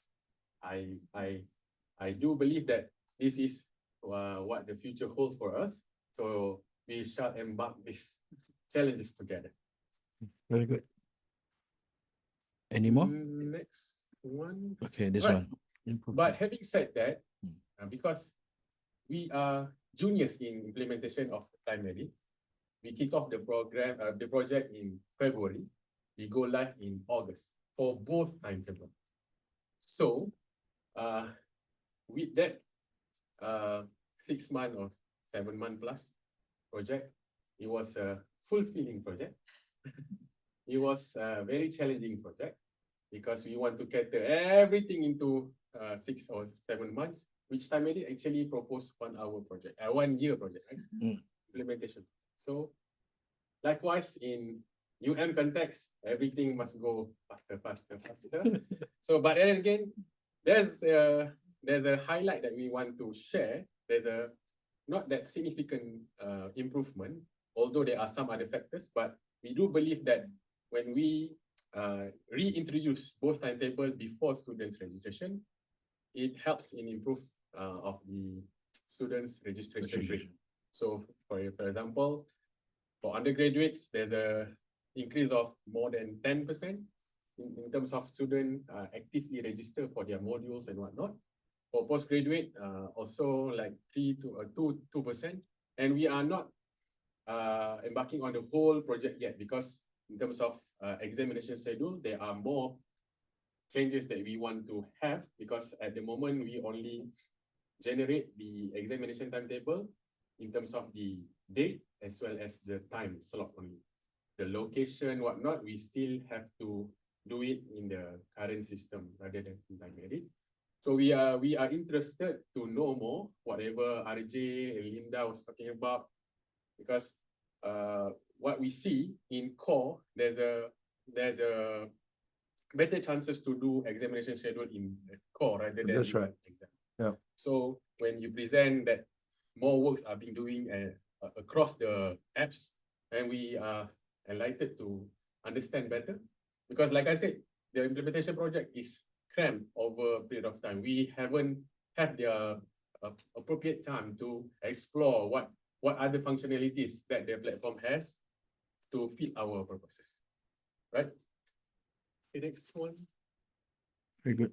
Okay, this is what we feel that can be improved further at both sides, because we really want to push this forward. So in terms of teaching timetable, because actually I am from the examination part actually, but the feedbacks from our colleagues brought that here. So we want to have a better user access and process schedule to update in TE Core. So at the moment, we are still going like half manual things to do in Core. And then we want to, this is like retrieve any data automatically from TE object when setting up timetable. Because for teaching timetable, we are giving some consideration to the faculties, whether they want the system to schedule it for them using autopilot, or they want to have a prefix slot for whatever modules they have. So again, we want to have a better experience in using the preference for teaching timetable. And then I think this one is generate multiple timetable slots for module and keeping the same lecturer. Yeah, because in timetabling involve a lot of elements, right? Lecturer, the room, and as well as the specific intervals. Because there are class like normal class is across the 14 weeks. You have a Monday at 9 class. But there are some other faculties that have 7 weeks, you go 8 a.m. The remaining 7 weeks, you go 10 a.m., something like that. So that is the one that when we want to have a better experience. In terms of examination timetable, there's a lot of room of improvement. Good. We want to have because I'm not sure about Singapore, but in Malaysia, relatively speaking, who is teaching is the one invigilate the examination. Is it the same in Singapore? So I believe in UTP also the same, right? Yes. But in Singapore, there's no. Invigilator is totally a different people. Can be the same, can be different. Oh. But in our cases, I think it's common in Malaysian university, who is teaching is the one vigilates. So you want to have that clear function. And then that part is the most important thing for us, because actually in we have sort of a formula linking between class timetable as well as the examination timetable. This formula is built upon the process of clash-free, right? So let's say you have a class start at 8 a.m. and your class is on Monday, Wednesday, and Friday. Your examination for that module will be automatically fixed on an 8:30 a.m. the first Monday of the examination week. So the list goes down to, because we have only 2 weeks of examination day for the whole semester. So that is the formula that we are adapting to. So that is the most important formula for us to produce the proper timetable for our students. All right, and then we want to have the simplified bulk room reservation. At the moment, when we explore PE exam with Joel, it hinders us that almost everything has to be done manually. Yeah. So that was what our hindrance. Yeah. So because in the current system, I can give a perspective. You have 100 rooms. You have 10,000 students to be allocated. You set up the rooms, then you hit. Then the system will automatically allocate the student according to the rules and the rules. So far, what we experience with Joel is some sorts of manual. Yep. Put it here, put it there. Yep. And then what we are expecting also, we have a bigger room for examination. We want to have multiple examination in a big room, and likewise, one big examination to multiple rooms. the same things. And then we want to have a better allocation between central allocation as well as faculty allocation. Because in the exams are centralized, but according to the number of students. So if you have bigger number of students in the module, you have to use the central location. But if the number is small, then faculty rooms will be used. I believe that's all from us. Very good.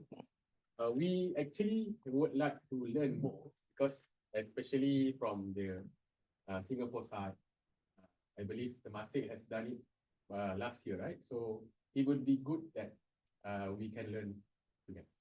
Thank you very much. Thank you so much. Linda, I'm going to invite you to come up a bit because I thought these are some very good points, and maybe you can just give us some ideas of what's happening on this. But I do want to really thank so much for actually preparing this for us. It was a very interesting project because we were actually supposed to do it in about 12 months, but we did it in about 6 to 7 months. And it was interesting, guys, because normally this is not what we recommend. To actually implement both together, it's very taxing on both sides, right? Because here you're doing change management for timetabling, here you're doing change management for your exam team. But the good thing about is that they actually had 2 teams actually that work with us. So it made a difference for that. But it was quite an interesting experience for all of us. And we do acknowledge that there were a lot of things that came out from the discussion for that. And that's why this is good. We love these challenges because we don't just sit on it, we want to improve. But the more feedback you give us, the more data we have. One of our challenges, I guess, for TimeEdit is how do we create a flexible architecture that is able to accommodate all these variations. You all realize, right, as you talk, every university is a different setup. The problem about us, on the tech side is we hard code certain things. We don't want to hard code certain things. We need it to be very flexible. But that flexibility comes with more information you give us, the better Linda will be able to plan for that. So maybe you can share with us a bit about what's happening on this end. Yeah. I think we covered at least the exam part with the RJ. So covering the parts that you have here, we have 2 main focus areas while we're building the new exam workflow. And one of them is the integrated part in our current products that we're reusing and getting all the benefits that we already have within the scheduling. So they are more tied together with all the clashes and such.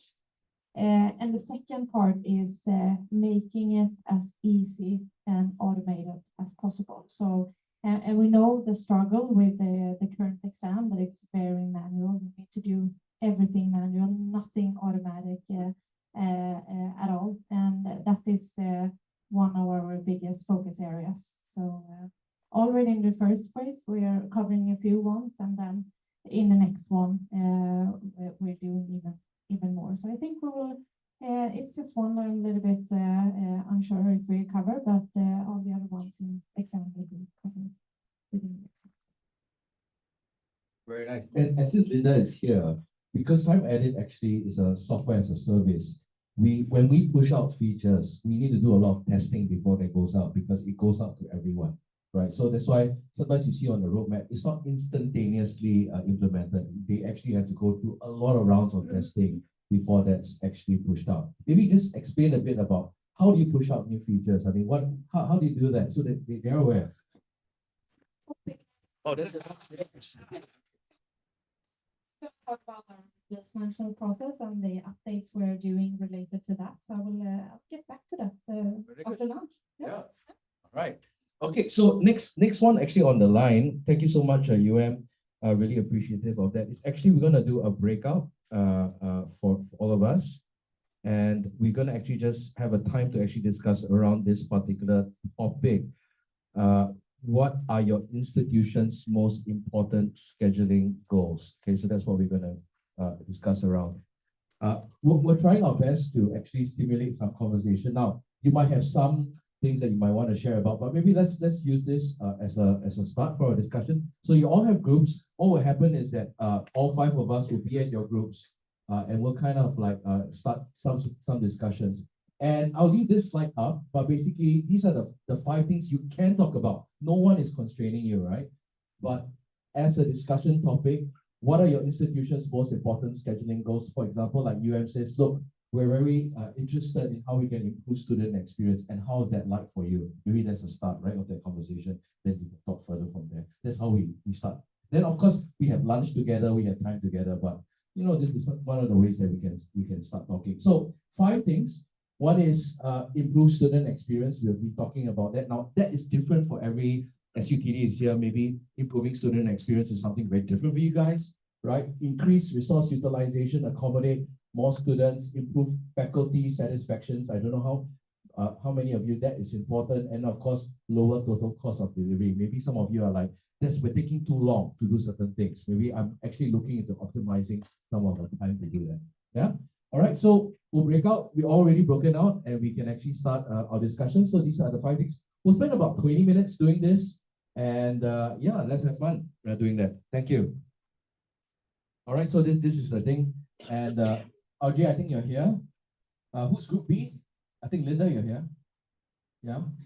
Edmund, you are group, and I'm just in whatever group that's there. Okay, I'm over there. All right.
and Yeah. different really interesting questions. Yeah. Business concept, actually, a really interesting discussion and something I want to make a point to the room. Specifically, Vera Shabing, thank you for your input on this. Sharing best practice. It's actually a good theme. We're going to jump into tips and tricks and we're going to share some best practice. Something that I really want to stress is, we're here because we have a Singapore and Malaysia community that's building here. And we hope to see other regions like Vietnam, Indonesia, etc., start joining in for Southeast Asia, right? But we have communities like this around the world, and they are sharing best practice because they're a little bit older in that community, and people have had more chance to build relationships. The reason we split you all up is that you can hopefully build some of those relationships and start to share some best practice amongst you, and we'll continue to add some. So to this session here, I'm going to add some best practice in the mix and start sharing things that we've seen from institutions in Australia, New Zealand, UK, Europe, who are doing something really well with the system that even we went, oh, this is cool. We didn't even think of this. And then being able to share it with everyone to say, if this is useful to you, incorporate it in your processes. So we'll have 3 examples from Core, 3 examples from Viewer later in the day, which are out. Everyone has those, right? That's using TimeEdit, so you will have something useful in there, right? I'm just going to disconnect this one. Sorry, Trevor, you want to take that because I will launch that. Yeah. I'm incredibly accident prone. Okay. Yeah, it's just that. I don't know what mine like. Oh, that's mine. Alrighty, tips and tricks. Oh, the color is wonky. All right, so it's completely backwards. That's all right, we'll figure it out. So I will obviously present from my laptop up here. We'll try and make sure that everyone can see it best.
Right, afternoon, everyone. Let's gather back together again. And we got a special guy we're meeting who is from Sweden. Yeah. Okay, wait, hold on. Let's wait a while more. Now, JB, you're on a big screen, so while everyone's really small, you're huge. I'm trying to I'm trying my best to look pretty for the big screen, but it's difficult with this circumstances. You look good, buddy. You look good. Good as usual, right? Cool as usual. Thank you, Trevor. I appreciate Now the we all, confidence. so we're all kind of sleepy now, so you got to wake us up. We just had a heavy lunch. Oh, yes. Our bellies full. Our heads are full. We got full head, full body, full belly. So it's it's the time for you to energize us again. Anyway, everyone, I want to introduce you to a dear friend. Johan is the CEO of TimeEdit. Really cool guy. Johan, you want to say a few words? You're out here, you're on big screen, and we can hear you quite good here. And I can see everyone as well. It's really nice. How pumped are you? I see Jordan in the back. He's super pumped. Yeah. Have you had a good day so far? Thumbs up, thumbs down. Can you see Linda? Linda's first time in Singapore, buddy. Linda, right at the back. She's trying to get your attention. She's right in the back. So how has the day been so far? All good? Yeah. Okay, good. I see Ned's nodding. Fantastic. So where are you calling us from, Johan? So I am calling you from a dark and gloomy Stockholm. I quite recently woke up myself, so I am, at the peak of energy today. You start at the top and then you just go down. So this is my peak moment right here. So very, very happy to join in today. Okay, so you gotta give us some of the energy overflow. What time is it there now? 6:30. So it's perfect timing. Right. Couldn't be better. All right. So we're going to ask you a few questions because I've always been very fascinated how you became you took over TimeEdit. Could you tell us a bit of the story of how TimeEdit was came about? Yeah. Yes, this is how I start every morning, just reciting the TimeEdit founding story. So this is just a typical morning for me in whoever crosses my path and will listen to me in the streets. But yeah, of course I will. So look, TimeEdit is founded a while back, actually. It's founded already back in 1992. And as you can see, this face right here, I was 2 years old at the time and eating sand. So obviously I was the most genius kid founding TimeEdit. Kidding. I did not found TimeEdit. TimeEdit was founded by two other gentlemen in the city of Gothenburg. Has anyone in the room been in Sweden at all, except from Jordan and Linda, of course? Yeah, we did ask that question. So we did have one gentleman. I don't know if you can see him. He's smiling right in the middle there. Here we go. I can see you. Absolutely. Did you visit Gothenburg? He does not remember. No. I mean, Gothenburg is not very, remember worthy, so I don't blame you.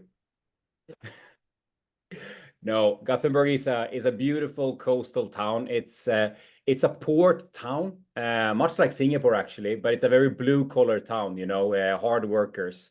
If you catch Linda there all the way in the back, she knows ins and out everything about Gothenburg. She's lived there for more than 45 years. So the company was founded back in 1992.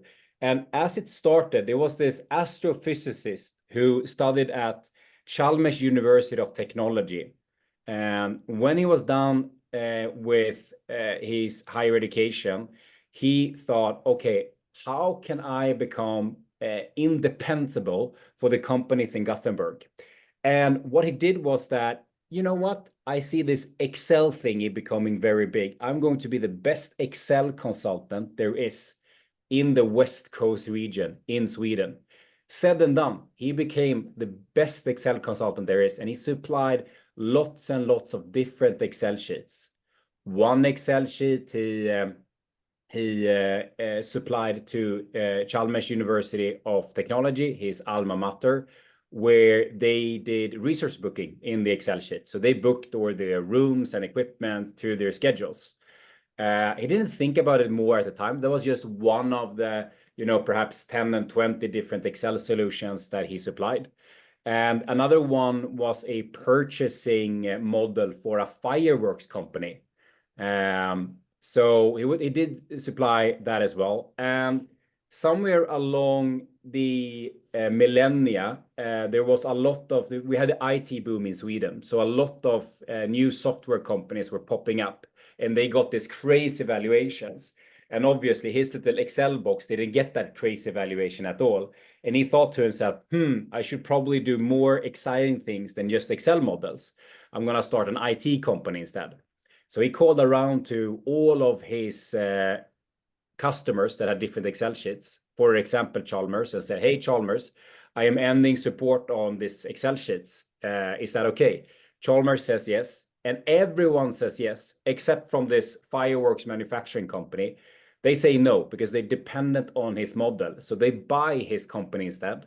And they say to Manuel, which is his name, the founder of the Excel sheets, they say, we just need you for 1 day a week to be able to maintain the Excel models that we have. But for the rest of the 3-4 other days of the week, you can do basically whatever you want. But I just need you for a couple of years. So he moved out to Borås, which is an even more unremarkable city in Sweden. Probably the most unremarkable city there is, if you're going to ask me. So he moved there to the fireworks manufacturer. He sat there for 3 years, and then the fireworks company called Hammargrens, they were purchased by I believe it was a Chinese company buying the fireworks manufacturer. And left stranded then in Gothenburg was this Manuel, the Excel sheet, and also the founder of the fireworks manufacturer, Bengt, who had not now a little bit of money on his pocket. And then he turned to Manuel, okay, you've been here now for us with last 3 years, and you have basically had, basement innovation time 4 days a week. What have you come up with? You must have many, many fascinating ideas that we can work through together. And Manuel said, yeah, sure, I have these and these ideas. No one really did fly. But while they were thinking, this is the summer of 2002, while they were thinking, they got a phone call from Stockholm University. So Manuel picked up the phone and they asked, hey, Manuel, could you change some macros in your Excel sheet? And he said, you know what? Sure, I can do that. But how did you get a hold of this Excel sheet? I supplied this one to Chalmers years and years ago. And they say, Chalmers? No. We got it from Uppsala University. So he calls Uppsala University and they say, yes, we are using this Excel sheet to do our resource booking, but we got it from Lund University. So he calls Lund University, who got it from Malmö University, and Malmö University got it from Umeå University. These cities don't make sense to you at all, I understand that, but these are all the big universities in Sweden.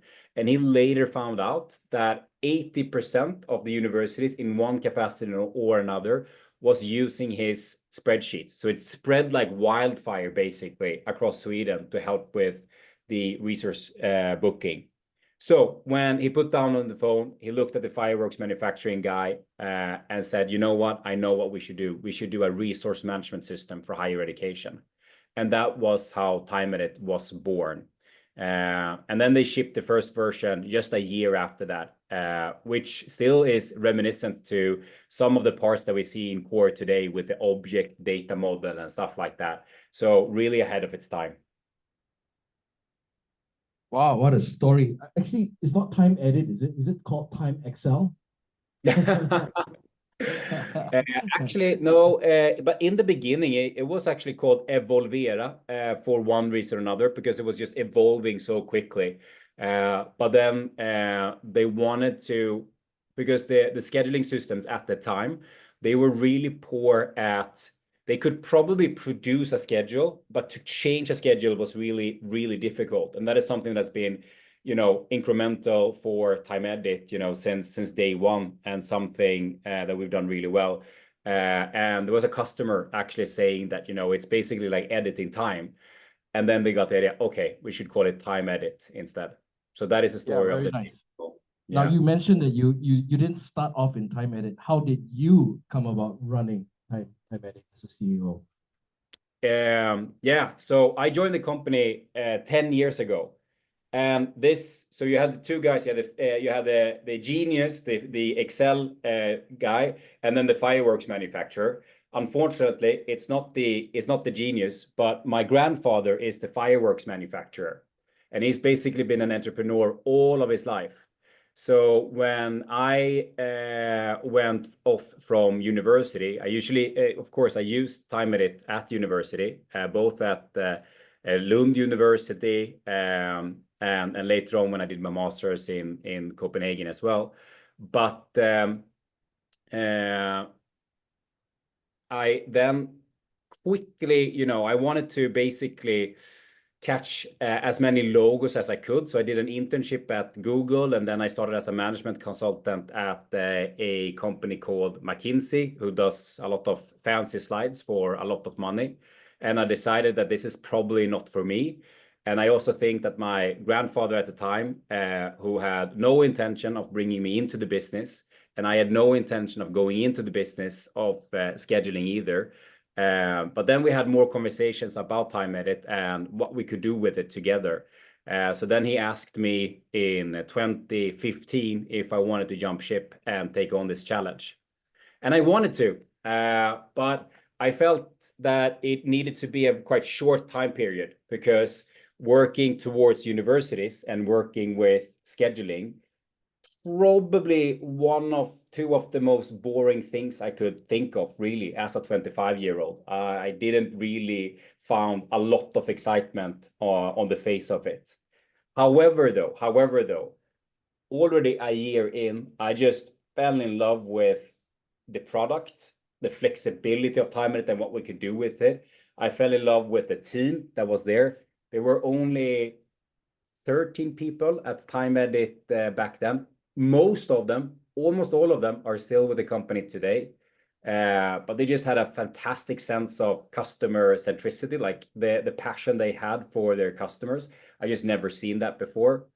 But then I also fell in love with the space. Scheduling is such an interesting problem. It's like an onion, you peel off one layer and you think you understand it, and then behind that is another one. And I feel, 10 years later, I am still learning. So after that year, I said to my grandfather Bengt that, I didn't want to make this a 2-year thing. I want to make sure that we can do this in a sustainable way, and I want to do this for the long term. So here we are 10 years later, and never having more fun than we have today. Very nice. I think maybe the last question, I guess everyone would be very interested to know, you're steering the ship of TimeEdit. Where do you envision TimeEdit being, going into the next couple of years? Because it's growing very rapidly into many countries. What is your vision for TimeEdit? Yeah. Yeah, and this is the thing. In the first probably 3-4 years that I was steering the company, we didn't grow too much because I was very occupied. Remember, I was very, very young at the time. I was very occupied with looking at what markets are we going to go into, and what market shares do we want there, and et cetera, et cetera. So I looked at it from a, basically company target perspective. Yeah. What we have done differently over the past 7-8 years is just to look at, okay, how can we help our customers the best? So where do we think that the customers are going? So I think that the more relevant question there is, where do we think universities and higher education is going the next, 3, 4, 5 years? And then just try our absolute best to build great solutions that fit into those problems. And what we see now is that student centricity is on the rise. It's becoming more and more important. So tapping into that, the consumers today and the younger generation, they have completely different demands on how a university should work for them. So we need to find ways on how we can cater for that. That's one thing. And then the other thing is that, and I think that everyone is feeling it, we need to be more resourceful. We need to be more sustainable with the spaces we have. We know that it's tough budget-wise out there and will be probably for the next 2-3 years as well. Meaning that we need to make sure that we deliver, let's say, reporting capabilities and automatic scheduling capabilities that allow us to be closer to a better resource utilization.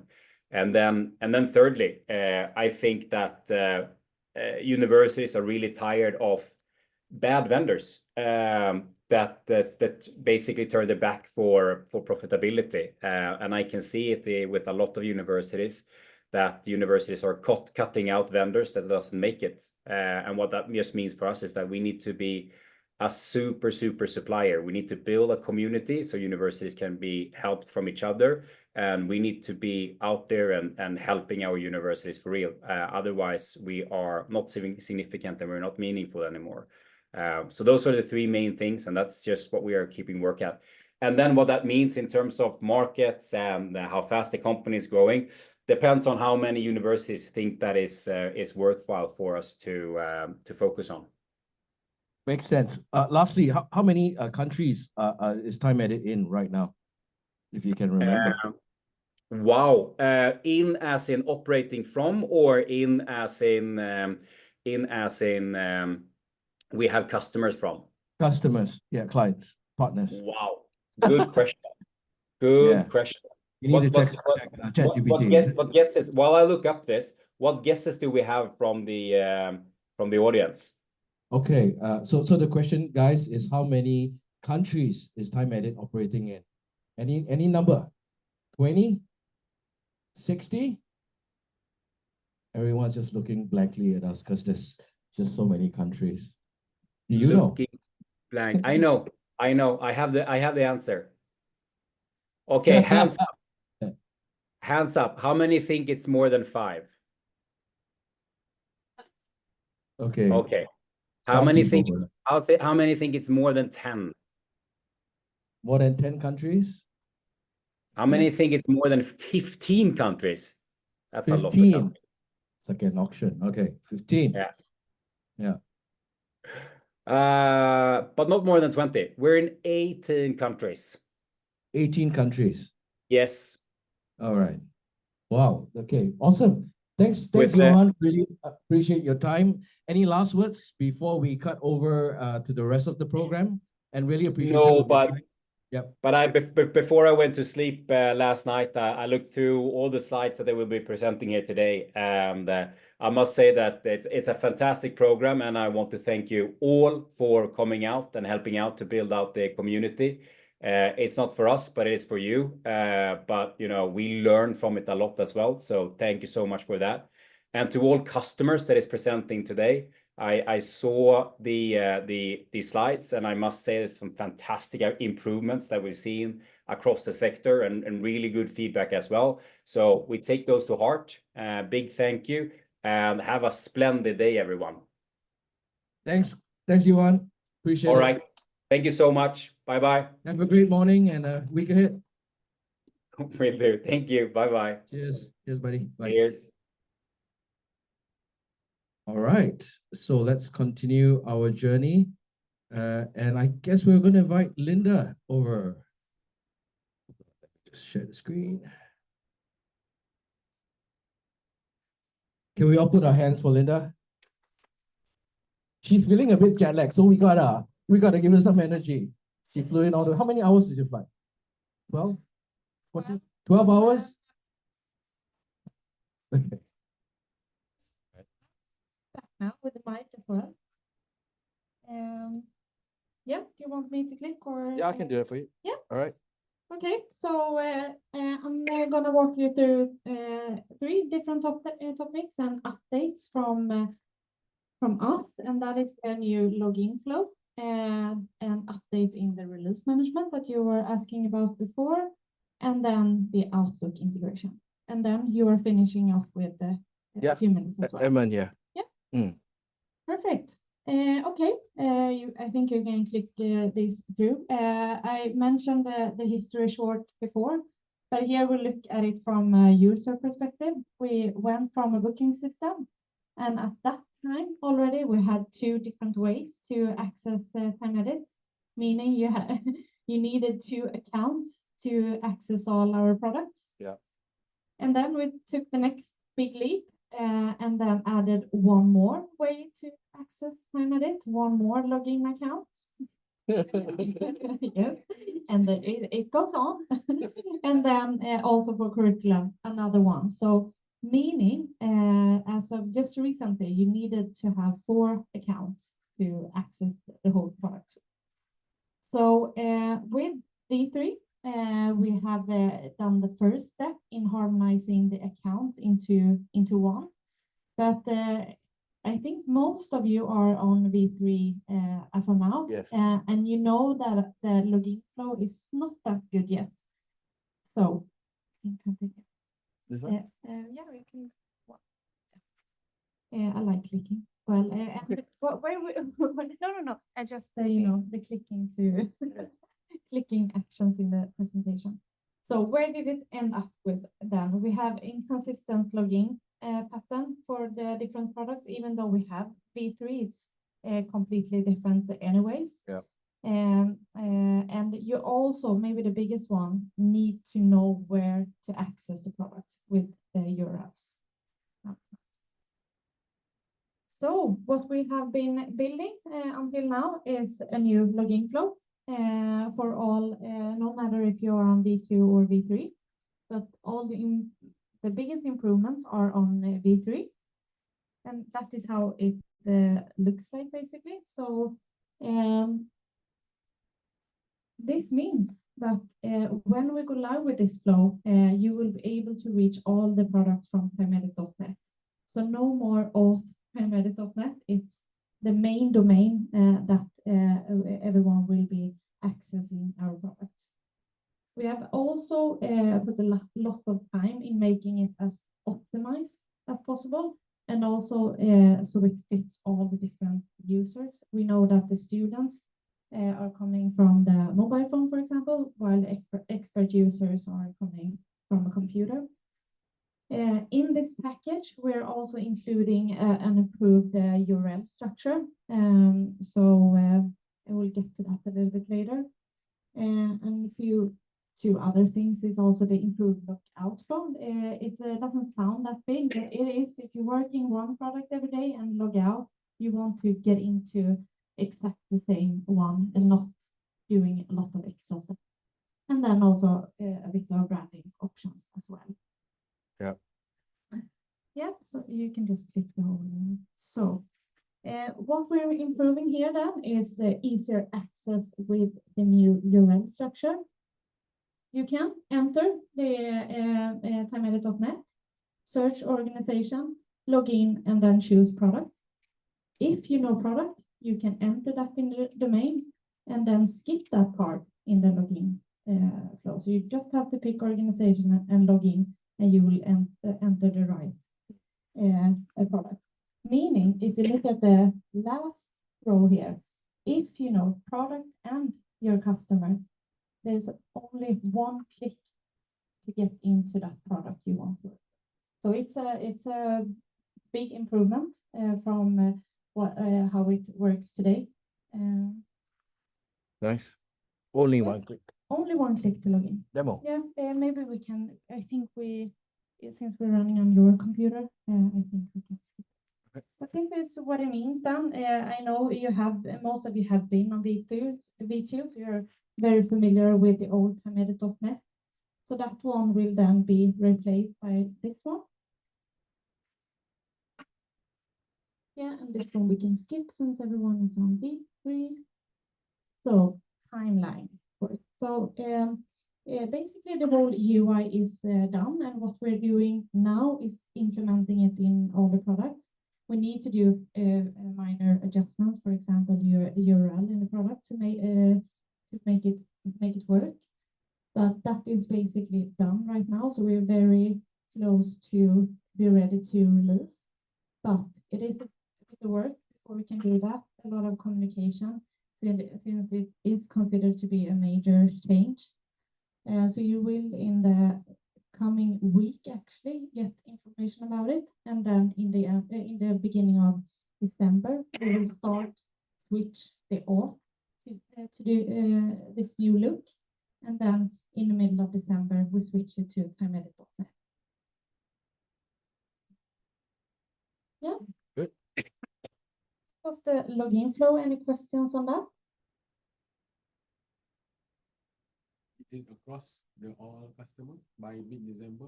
All new, only one login, all new URL, is it? Yes, for everyone. Yeah. Exactly. Okay, updates. Yeah, Yep. release management. So today we are, as you know, since you're users, have a few problems with our release management.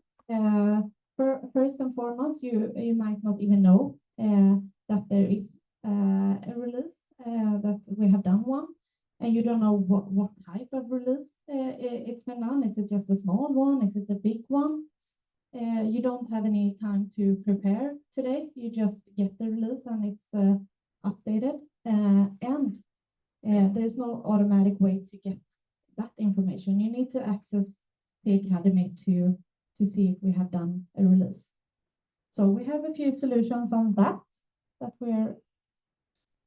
The first one is to introduce release categories. We will introduce 3 different categories: major, minor, and instant releases. I will get back to what that means in the next slide.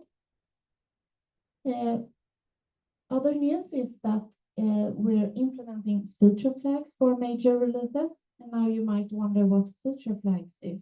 That is the ability to toggle on and toggle off new functionality. And we're also implementing customer test environment. So most of you have the test environment already today, but they are production. So meaning that it doesn't differ any as it is today. So I will get back to that next slide. And last update is, you press one more time, is release notes will be sent through email to begin with, users that are your expert users, or most likely you guys, and not for everyone to subscribe on, but they will be automatically sent out. Yep, quick one. So just a hand, how many of you are IT managers here? I know Edmund, anyone else? Yeah. So on this side, I think this is quite important distinction, because a lot of you came from on-premise solutions where you didn't actually have to be bothered about all these versions. But now being fully on cloud, sometimes we actually have questions from IT side. You know, when do you release the last fix, and your security compliance, stuff like that. So this is going to be very useful for all of us. Yeah, especially for also for the user perspective, that we can differ what type of fix we have done. Yeah, you can just click. So what we're implementing now is major releases. So that is the biggest difference from now. Those are the ones that will be hidden behind a feature flag, meaning when we release it, it will be toggled off. So you will have 3 months to get prepared, roll out the new functionality when in your organization, and write any updates in documentation that you need, and then when you're ready, you toggle it on. Yeah. And if you don't do it within 3 months, it will be automatically turned off. But then you have the ability to have 3 months to get prepared. And as you see there, release to customer test environments. That is something that we will start doing a week ahead. A normal release, meaning that you will get a week for the minor, also for the major as well, together with published release notes. So a week ahead, you will get the release notes sent out to your email, and the possibility to then log into your test environment and see the new functionalities or fixes that we have done, if you want to try them out. before they are going to production. And then we have the last row of the instant releases. So we live in a reality where we sometimes need to fix things quick. Sometimes there are bugs, but sometimes there are also a few products that are being used during a very short period of time during the year. And then we will want to be quick if there is something that we can improve during that time. So, but we will keep them as few as possible. And for those, they will, go out directly to production together. So how does that benefit you as system administrators? You will get the chance to prepare in advance, get to know the new functionality that we have. You will also have the ability to test before production. So, for example, if you when you get to see the release notes and you see that we have done a fix that is this one I would like to go in and check. You can do that and get automatic release notes as well, not having to log into the account to see those. Very good. Yeah. Thank you. And where are we right now and what's the plan going forward? So currently we're setting up the environments and the infrastructure for the new test environments. Next is to implement the environment support in all products and enable email send out for release notes. And later is to move all the customer test environments and enable toggle. This is when we move out from Q4 this year. This will all be in place. Maybe just this one will, you won't be able to toggle on and off in admin. That will be handled by CS during a short period of time, but everything else will be in place before we leave this year. Questions? No? Very good. Yeah, then I'll continue with the Outlook. Outlook integration. So we have finally decided to build our own Outlook integration. Why? Why? No, we see that it's hard to set up an Outlook integration today. There's those the ones that we have. We know that not that we have, but that we are working with the integration partners that struggle a lot, and it's partly it's hard to get that one good, but it's also we have a few things that we need to do before we can do a good integration. And that is, for example, we mentioned that before, the events in our API. So our APIs today is basically, if I just explain it very quick, is whenever you want any information, you need to ask for it. And then you need to ask for it a little bit later. And then you need to calculate what have happened during since last time I asked. With event-driven APIs, instead, we're pushing out the update. So now this reservation have changed, or this reservation have been created, meaning it will be so much easier to build a good integration. And we also see it so tight together with scheduling and the publishing. So we want to build our own. And a little bit short on what types of we are looking into, or which one we have started to build. And it's a little bit different what needs you have. But if you look at this, we are planning to support one-way and two-way integration, meaning reservation out from TimeEdit and also events from Outlook in TimeEdit. For staff, it will be the same, but here also comes the third option, and that is opt-in integration. So I think most of you are familiar with the iCal subscription in Viewer. It's basically the same, just that it doesn't add up to a new calendar. If you just short, the room is the one that we're starting with. Basically, it's the easiest one. And so we can focus on getting everything around working very good. Will it be very complicated when you have a staff two-way integration? So are you saying that if the staff actually does something on Outlook, you can register that in TimeEdit? Yes, exactly. Would it make it very complicated for timetablers?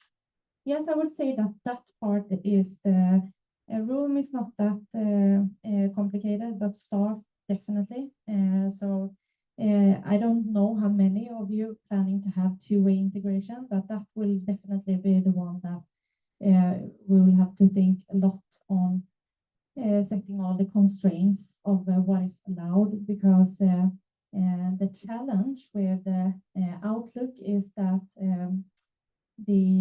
how to say, the decision tree in TimeEdit, I couldn't come up with the English word, but permission organization tree. So we cannot match that into Outlook. So they don't have the similar ones, meaning it will be hard to steer what they can do and what they can do. Good. Yeah. iCal? Yeah, a little bit short on the difference between iCal subscription and opt-in integration. And that is that iCal subscription is being added as one more calendar when you subscribe to it. Outlook integration is integrated in your current one. The difference then is that when it's integrated, you get all the built-in functionalities in Outlook, like reminders, all the full Outlook features. It's basically added as another meeting in your calendar as it is today. We can, and also how often it updates. The iCal subscription is, I think, every 5 minutes, but the Outlook will be updated as soon as something changes in TimeEdit, so instant update. And we can control it more in terms of what should be the title, what should be in the description, what do we want to steer it against. Yeah. And here we're also short on the timeline. What we're currently doing now is doing all the underlying work as the event-driven APIs and the integration infrastructure. Soon we will start with the room part and kick off the pilot December already, and continue with that until December, January, February. And during that time, we will start scoping the staff 1 and 2-way integration. And that will continue until May next year. So in May next year, we will go live with the opt-in one. So this is the priority so far. Good. Yeah. All right, now Edmund. Questions on the Outlook integration? Yeah.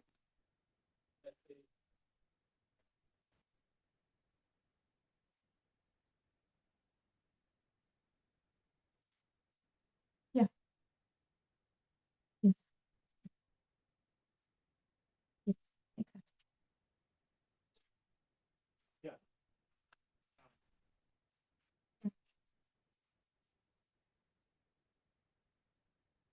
Ask them who might be interested in this. Yeah.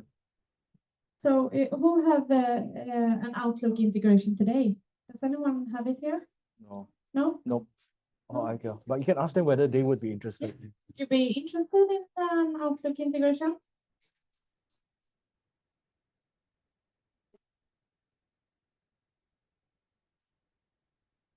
You might need to unpack it a bit more. You get understood?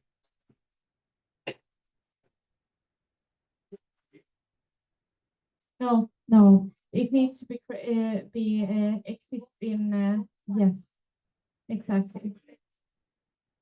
You're mapping it. Yeah, exactly. So we need to have something to match against. Yeah, good. Edmund, over to you. But did I hear any interest in the Outlook integration? Sorry? A lot of good questions. Yeah, a lot of good ones. Over to you. How much time we have? You 10 minutes? Yeah. Yeah. Okay. I don't think I need much. Okay, yeah, maybe. Oops. All right, good afternoon, everyone. My name is Edmund. In case you guys don't know me, most of you know me, right? Because you see me in most of the meeting sessions. I'm always either the moderator or then suddenly someone will speak and that's me. All right, good afternoon, one in. Basically, I'm here to talk a little bit more about what Edit does. Okay, so you heard about TimeEdit. Now you hear a little bit about Edit. So Edit is the local partner for TimeEdit. We do local support. So all of you guys, your local support comes from Edit directly, right? So of course we work closely with TimeEdit.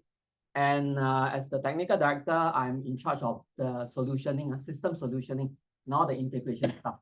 So if you're the IT manager, you got issues on data integration, all that, okay, you come and talk to me, right?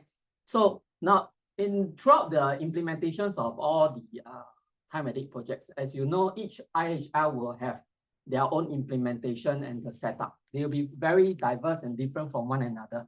And because of that, you also realize that sometimes when we need to send data across systems, right, there are some very manual way of doing things until the system integration is actually done up, right? Which is normally what Edit undertakes. But of course, some of you guys may have used other vendors to do your integrations as well, right? But in that aspect, what we do in terms of value add is that we actually are looking into creating a self-help administrative modules right now that helps the customer, even from an end user perspective, to actually do some of these data exchange or administration tasks, right? For example, I think some of you may have gone through the implementation phases where we teach you how to manually import data, right? Through XML importer. Anybody heard of XML importer? Yeah, some of you already did. But you know that it's actually quite a complex process, even for end user perspective, because you need to, exchange the file to XML format, all that stuff. So we came up with some back-end system that allows end user to actually do data integration through this administrative setup process much more seamlessly. Yeah. So maybe we can go to the next slide. So that's why we say we have a lot of data interchange, and Edit's value add here is to therefore create to simplify the whole administrative processes, right? And then gives the power to end user to execute some of these tasks. So beyond just data importing, you can also do certain script running, because some of features or some of the workarounds, or in terms of the workflow process that some of the school requires, may not currently be already on some of the T applications, or they are still developing. So at this value add in this process is that we have actually the interim solution where we help the existing customer integrate some of the legacy systems. So this is where we come in. But we just make the process much more smoother, so that if you have a system admin at your end, you can actually do the data import or run of certain scripts in the back end much more seamlessly, and in a much more user-friendly manner, because we will have a graphic user interface for you to actually trigger some of these tasks. So your administrator will find it a lot easier to carry out some of these things instead of going through a very tedious way of importing data manually. So what are some of these features? Right, we talk about, okay, of course we support all the security stuff like sign-in through SSO and all that. You can do data importing. Of course, you can then do running of certain interface script. Like, for example, we do student fitting for some of the schools, and because the student fitting currently is outside of the system, it allows you to then run the interface yourself without having to trigger a vendor or third party to run that script itself. Also, because TimeEdit is a SaaS system, of course, some of you may be, if you're an IT manager, you may be concerned about data security and what happens if, it might happen, just saying, internet goes down, then how do I access my data? So that's actually, we have implemented a way to do data extraction. So you can actually have a full data dump to a local machine where your reservation data is still available, even if the internet was to go down, for example, right? And interesting things that we talked about, I think we didn't really talk about this, but I think everywhere you go around, you'll be hearing about, oh, generative AI, what does AI do? So how does AI then impact timetabling system like this? So we are working into something called an AI database query. So actually, you can type in using simple English into our system where you can do a prompt, and ask question to your database in order to return a specific result.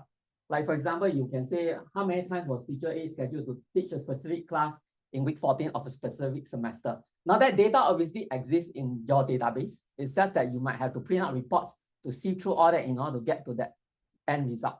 But through the AI database query, you can then immediately get a written response, either through form of text or even through the Excel table where it shows you specifically the data that you'll be targeting at. So this is something that Edit is currently implementing. Most of these features, I think from feature 1 to 4, we're almost done already. Now is the last part where we want to do the generative AI query. I think this is interesting because sometimes you may just want to retrieve a certain piece of information, but you don't want to have to print out so many reports just to go through and then look for the data. You can just query your system by simply asking it a question, and then it returns you what the answers you want in a very short, concise manner.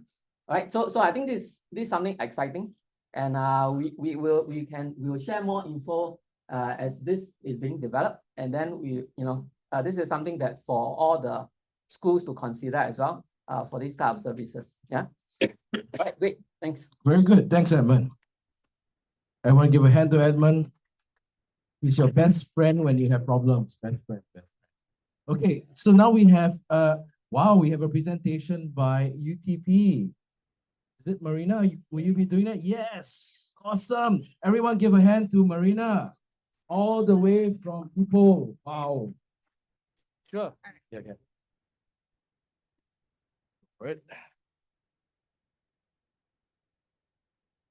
All right, Assalamualaikum and a very good afternoon to everyone. So I am Marina. So actually from UTP, I would like to introduce my UTP members. I'm manager for academic operations, so I'm the one responsible on the course timetable. Wow. So from my team, I have Mr. Iskandar here. So he is the most wanted person in UTP regarding the course timetable. So and then we have exam timetable. We have a different team. So we have Mr. Zamani here and Mr. Anas there, who is responsible on the exam timetable. And we have my IT people here. My IT team is Mr. Hafiz. So 5 of us from UTP. Thanks to TimeEdit for inviting us to this session. All right, let me share a little bit about our background of our UTP. We are much younger than US. We have been born in January 1997. All right, so we're located in Bandar Sri Iskandar in Perak. So come to Perak. Our 400-hectare campus owned by our Petronas company. And we offer a range of engineering, science, and technology programs, UG, postgraduate levels. And then we collaborate with Petronas and global partners of research in areas.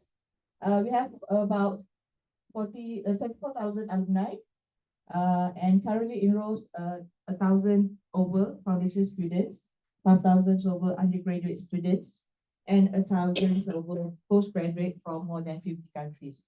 Right. So basically, that is a little bit about us. So in a glance, we have about 308 academic staff that we need to manage. Total students about 7,000 over. So this is our alumni, graduates, and employability rate. So number of programs that we need to manage about 63 programs. Small. We have foundation, 15 undergraduate and 47 postgraduate. So this is our faculties and centers. So under engineering, we have chemical, civil and environmental. We have mechanical, electrical, electronics, and petroleums. Under science and information technology, we have computer and information science. Fundamental and applied science, we have geoscience and management and humanities. And we also have foundation studies and graduate studies. So basically, that is all about UTP. So this is the most important thing. The reason why we choose for timetable transformation. Okay, in a previous system, we did face a lot of issues. When I mean a lot, it's a lot. The first one, manual scheduling inefficiency. When we want to do some changes, requested by the lecturers, there's a lot of steps and it delays the process of our timetable. Okay, resource allocation issue, we did face on that. Limited flexibility because it cannot integrate with other systems as well. Lack of accessibility. Sometimes when Mr. Iskandar wants to develop the timetable, to do the timetable at home, he faces a lot of issues to access the system. And the last one, delay in saving and synchronizing data to the timetable system. All right, this is based on experience.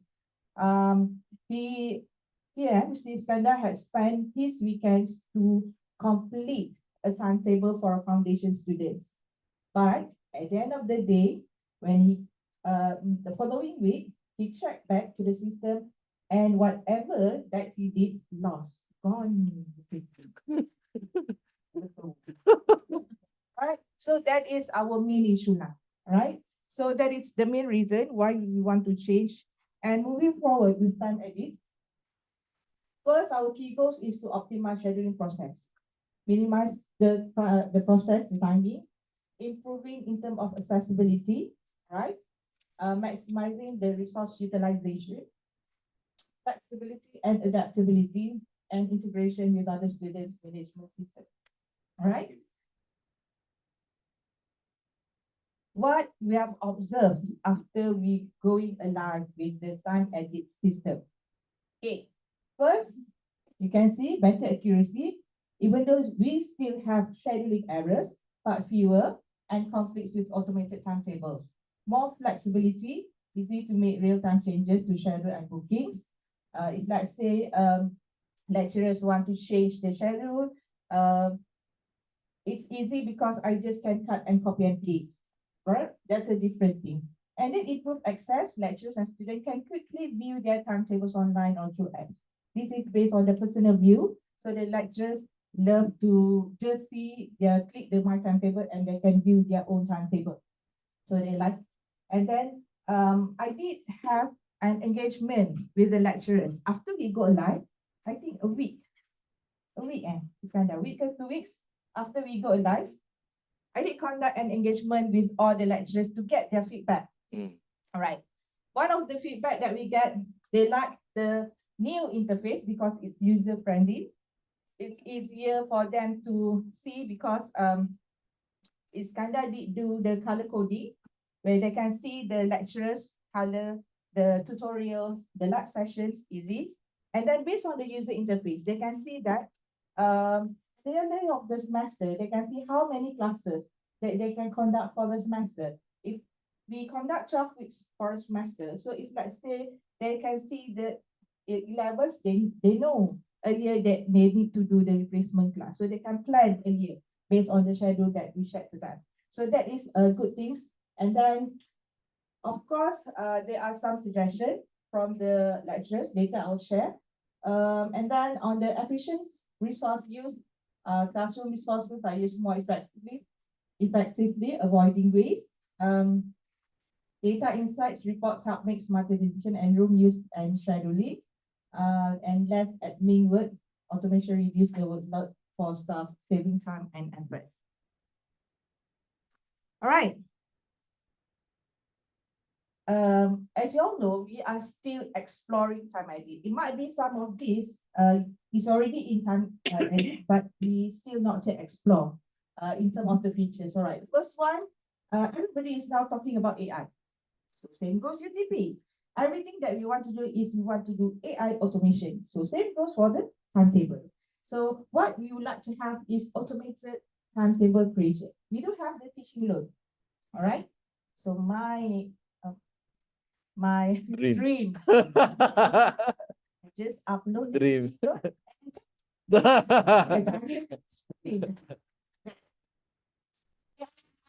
Algorithm, conflict detection. So AI can detect the clashes, the instructor overlaps, and then and can do the adjustment, dynamic adjustment. And then teaching load optimization.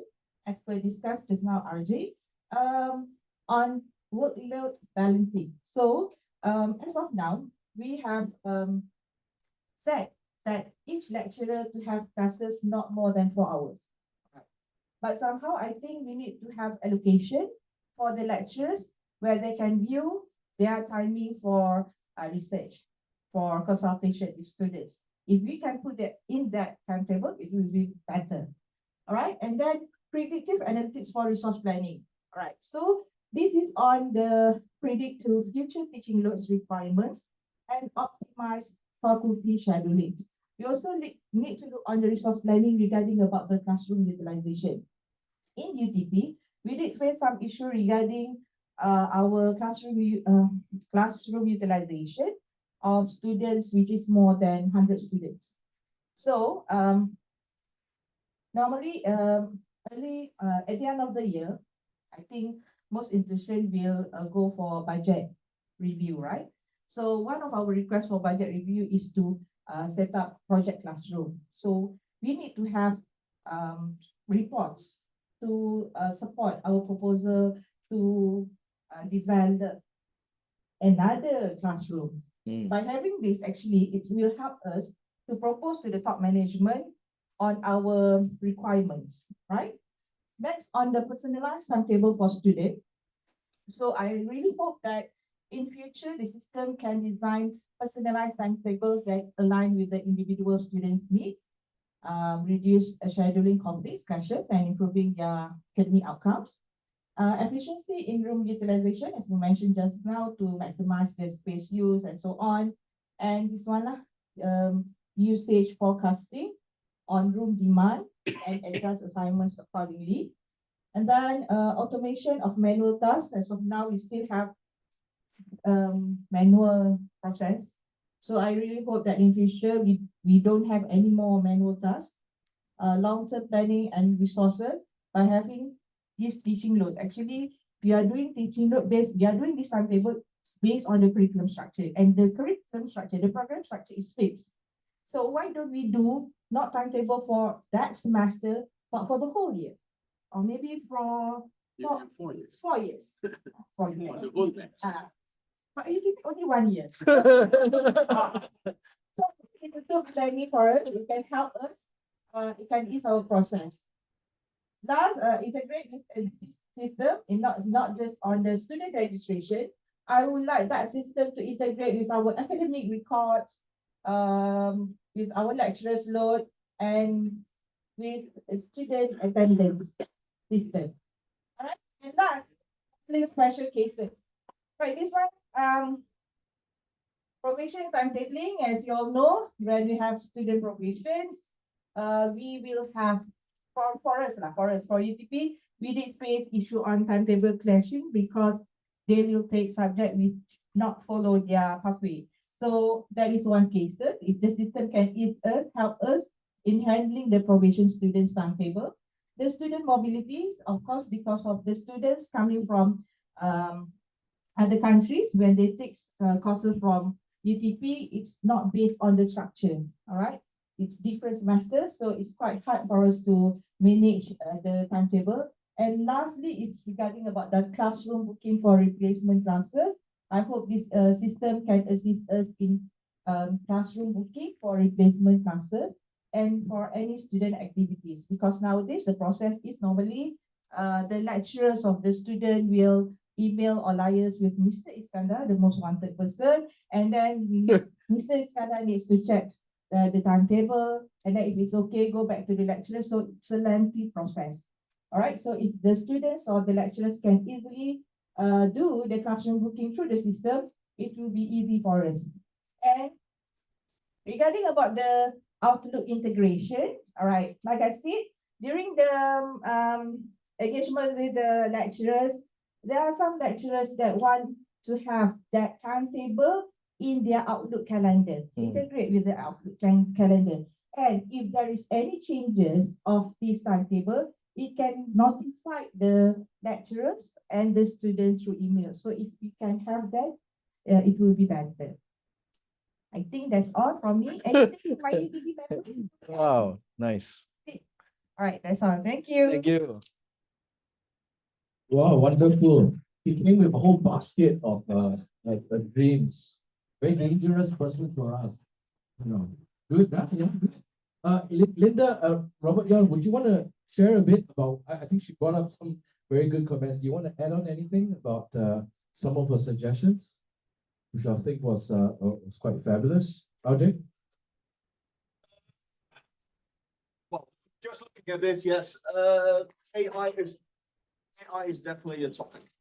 Yeah. Yeah.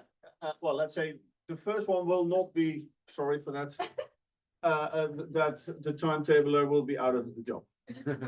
Don't worry. But there will be smaller things we are thinking about, and we are building prototypes to do some automation of some of the processes. For example, if a teacher sends you an email in his abracadabra language, I want this change, and then basically that it's translated by AI into basically a change request. Yeah, so basically speeding up that process again. Yeah, and we have other little things basically, and that will be the first steps. And maybe, yeah, well, like the reporting, that reporting will help you, or AI will help you to better reporting to get the, but though, so at first it will be small things. And then whatever later, maybe bigger things like auto scheduling. Yeah, but that's probably a lot further away. So let's say the algorithm is probably stronger in scheduling than AI. Good. And I think one of the things that I observed, and I think it's good to talk about this, UTP also had a very short implementation timeline. I mean, we also did both exam as well as scheduling together. Now, oftentimes this is the challenge. Right after tender, where we get awarded, and then we start work, the users and us don't have time to actually think about the future. We just immediately start the project and start to implement. The problem about that is that the users never really fully understand the system, correct? Everyone's nodding ahead. So oftentimes, even like I speak to some of people from Temasek College, like, I didn't know I had that feature. It's true, but it's not your fault. It is just the speed of implementation sometimes. And because the stakeholders are the students, the stakeholders are the bosses are saying, we need the timetable out like yesterday, right? And because of this, then the urgency and the effort goes into just making sure the timetable works. But the compromise is that then you don't fully understand the full system and then maybe think about a more optimal workflow. That's why these conferences are useful, because this kind of hopefully stimulates a rethinking of your workflow. You know, I think that's one of the things. The second thing is, and I think that's why Jordan is very, very grateful for Jordan being here, is for you to realize that actually the system has a lot more features and functions that you most probably didn't know that you could actually use. Some of you were asking me, I didn't know I can actually auto schedule. Yeah, you have that feature. Doesn't mean that you know how to use that. So hopefully these sessions will stimulate that thinking and stimulate those questions also as well. Yeah. So I think that's good. I mean, it's really good and really appreciative. Thank you so much, UTP. Really, you guys put together a very awesome. When I saw this, I was a bit like, wow, this is the future, right? This is the future. Amazing stuff. Thank you for all your hard work and putting together this wish list. All right, so now we're gonna do a breakout. Or do you wanna do riff off from here? What do you wanna do? Okay, so we're good on time.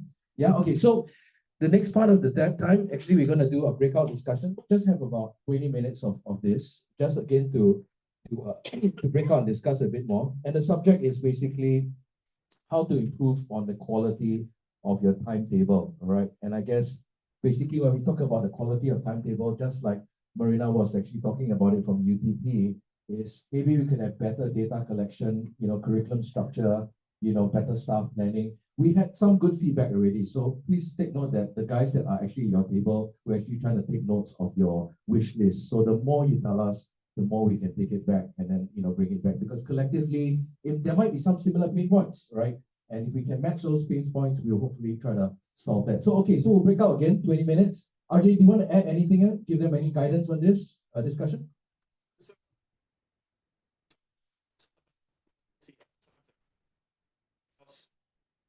When somebody say what the quality of the timetable is, it's very difficult. Because now basically it's an opinion. Yeah, so I'm pretty sure when a timetabler makes the timetable before they are before any changes are made, it's the best timetable ever. Every time again, but it's an opinion. Yeah, and if we can help you quantify that, quantify basically your opinion and say, yes, here I was right, but here maybe next time I will do it slightly different. Yeah, and we want to help you with that as well. But of course, it would be good to know what you understand, what your understanding is, what a good timetable is. Yeah, because for every timetable or for every institution, that could be different. Very good. Anything else, Jordan? Anything else you want to add as guidance for us in our discussion? Understanding. Let's say, when we say quality of timetable, it's whatever we personally feel is quality, right? Whether that is no breaks for students, whether that is low travel times, happy staff, whatever that is, our personal definition. It's important to have this discussion. But I think it's also worthwhile, while you're talking, to see if anyone has different opinions of what a quality timetable is. Because our table started having that discussion in the last session about what a quality timetable actually is, part of the last question. And I think that's also worthwhile understanding, because something that we can take away from this for you is, how do you see, as I was saying, how do you quantify that? And how can we help you reflect that back to your stakeholders, or as practitioners understand how well is your timetable going? How well are you adhering to that quality goal that you've set? Very nice. What I'm going to do, just for the fun of it, let's switch around a bit. Everyone stay where you are. Jordan, maybe you go over this table. I'll take yours. Maybe Linda, you can switch if RJ, yeah, and we'll have a different set of groups that we can talk to. All right, guys, thank you.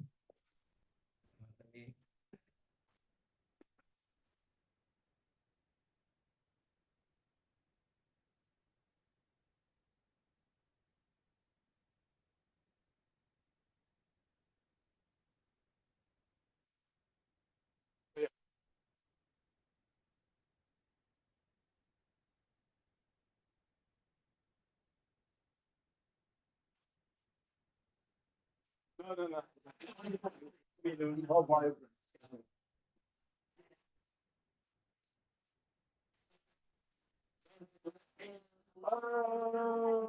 Let's start a little bit.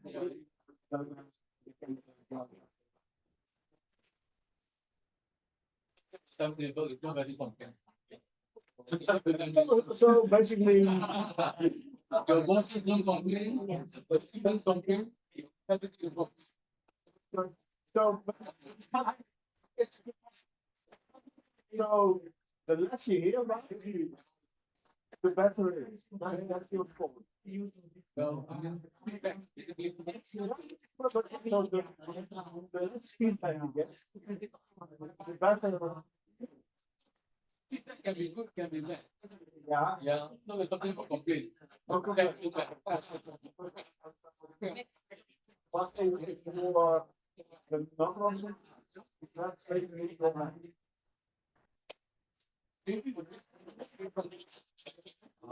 the chancellor. There's one complaint from the councillor, and that's a real problem.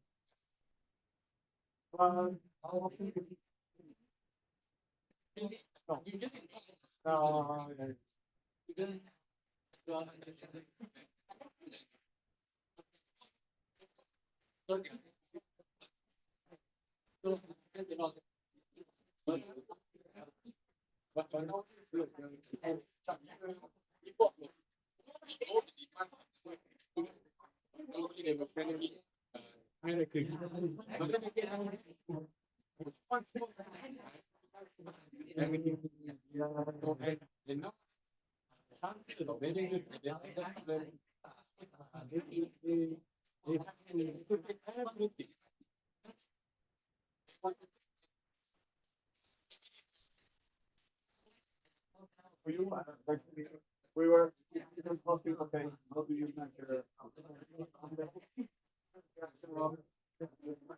You were complaining. Back to the time. Of course, something going on. You need to ask them. What the student right? Because also the student has not to. So I think you can say, well, or sometimes maybe it's fun. Sometimes you make it timetable that for very good. And then sometimes the one you don't know. So yes, you already you want to make this part, but because of your performance, another and it has a very good one.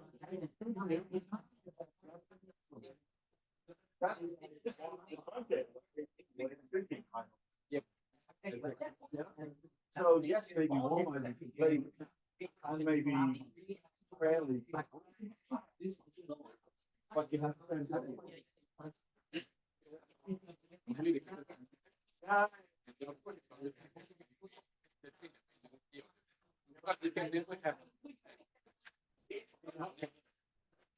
but then the better thing is, then you explain them and maybe completely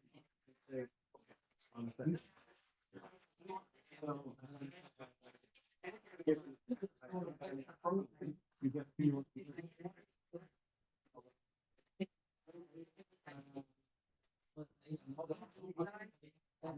We are thinking.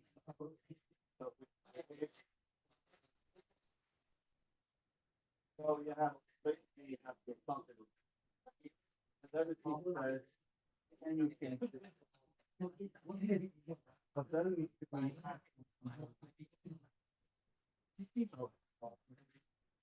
Saying but if you take the back factor off, which means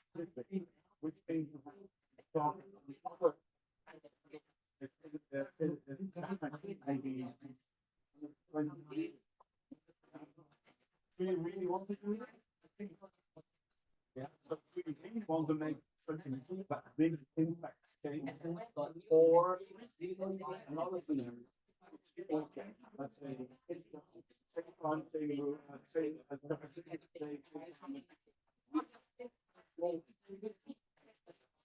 so we can tell them all the back big.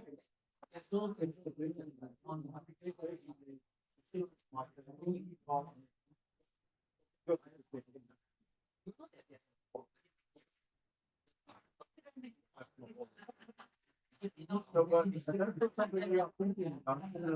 That basically to the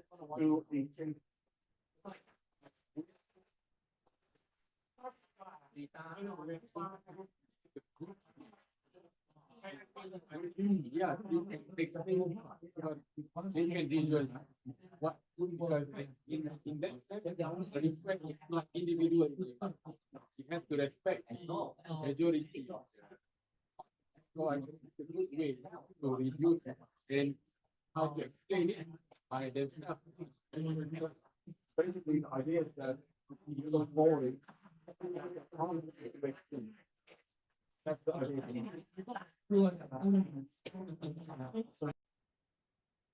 Yeah, all full?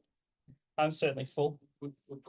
Oh, I don't know how I'm going to do dinner. I'm determined, but geez, I'm feeling pretty round right now. This is a lie. Obviously, I'm not just up here by myself. I am joined by the wonderful Linda, who's going to help me talk about Allocate, particularly, but also registration. And then the really fun part, I think, is the student portal, which we'll be drawing once again on the wonderful and intelligent Linda's expertise. So we're going to start by talking about what we're actually doing with this. Oh my God, the mess of this screen. Bear with me a moment, sorry. Go away, Zoom.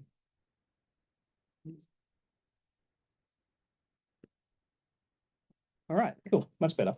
All right, so we're going to start by talking about what we're going to be talking about. We're going to talk about allocate and registration. We're going to start with what this is, right? So registration and allocate are two modules that are paired in TimeEdit. Some institutions I've been speaking to, allow students to pick elements of their enrollment. Some fit them directly to it, and students only choose the modules. They don't choose the module classes, right? So I'll start by saying everyone in the room can use Allocate, no matter what you do, right? But those that want students to pick module classes, you might also allow students to use registration, which is where they can do that self-service, right? And we'll talk about that bit later, but everyone can use Allocate. Yeah. So the reason we built Allocate, we have, groups that students are split into, and this is where a lot of the discussion on our table up in the back in the last session was around. I'll just make this nice and big for a sec. Was around being able to split those students into groups, which we can split students into groups in TimeEdit already, but the management of those groups and using them for clash control is at some institutions doable and fairly simple in the input data, and at some institutions quite difficult based on the tools and the data models that are there. And what we need to do is unify that. All right, so that's what this product is to do, is to make managing student groupings and students within them much better and more efficient. We also see that there is a need, regardless of region, really, that students, it says they want to have more freedom of their time. I would argue students just want to feel like they have more decision-making agency, right? And that manifests in different ways, but students need to be able to feel that the choices that they made mattered. And that often means that they got a timetable that they feel was personalized in some way, or it worked for them in some way. Hence the discussions we've had around quality, right, and student experience. So the solution. I'm not going to kill you with a slide deck. We'll just jump into the system. So let's take a peek at Allocate. Allocate is, once again, a module that we can use for a number of different things. I'm logged in now as me, and I'm a super user. So I see everything in here, and I've got thousands of modules that I need to allocate student into. So the first thing that I'm going to make really obvious to everyone, see the little auto allocate button down the bottom? If I had students across all of these, and I have some rules that we sit behind this, right, around student fitting, if I'm ready to allocate these students, I could select them all and use auto allocate to allocate the whole lot of them based on the rules we have. So the first thing, and probably most relevant for Singapore, Malaysia, is that we can do bulk student auto allocation, or in other words, fitting based on rules and constraints that we feed in around the students, right? But what I'm going to do in this demonstration here is spend more time talking about how we can see this at an individual level on, say, for example, one class or a group of classes, and talk about who might be doing that and the things that they have access to do and how they can create those journeys, right? Because it's really about the tools that they have available to them. So I'll set some parameters up top here. So we see only a section of this. All right, now I've got 3. Cool. So I've got here 3 modules. All right, with varying levels of complexity in their structure and varying things going on. Now, for a start, we've got informational pieces in this interface, which, I'm sorry, they're not huge for you, whereby I can see some of the things I need to see as a scheduler or even as a course convener, whoever it is doing this part, right, to make decisions around what I need for these students. Before I go into the things here, that's one thing we probably need to talk about here. It is not just schedulers who can use this tool. The tool here that we've designed is usable by end users as well. So some institutions we've spoken to plan to have their course conveners do this, or module coordinators do this. Some institutions plan to have only central schedulers. Some institutions plan to have schedulers in the schools do just their school. And it might be just an admin doing their area or whatever it is. So the point is that it's flexible enough that with our permission structure, you can target this at different groups of users. And then they can do what we're about to do. So what we're about to do, I can look at the modules that I have responsibility to handle, whatever my role is. I have some responsibility, and these are the modules I have to handle. Yeah. I can see at a glance if I've got students who have not been fitted straight away, and I can click on it and see who those students are. Go to those students, view students. Who are the students who have not fitted? These are the students who have not fitted. I can fix it, right? If I go back here into my example again, just so that we can see some of the tools we have available to us. I also have the ability to see exactly which students are enrolled and therefore also how many are expected to be enrolled at a module by module basis. So I can see in this case, history and rigging economics, this is oversubscribed. I need to do something about this. Now, from this interface, because we make this available to different groups of people, there are different things you can do from here. If it's not a scheduler that's in this interface, you may want to make this available to, for example, course coordinators or module coordinators or course conveners or whatever, who can then make a request to add a class or make a change or increase the class size, right? In the viewer tips and tricks, I'm going to show you a change request flow, but I'll show you now. I've got seminars, computer labs, and lectures for HIST 306. I've got 5 seminars, 2 computer labs. I can see based on this, we're going to be okay for allocation, but based on this, we're going to need to do something. If I click on any one of these individual classes, we can see I've got lots of information because Allocate, again, sits on the same database as everything else. Data flows, right? In here, I can see Allocate change request. Now, I've used remove this class as a previous example, but I might instead create a change request for a class or multiple classes. And see, I've highlighted this one. I've got a little edit button down here. I can make change requests from directly within this interface.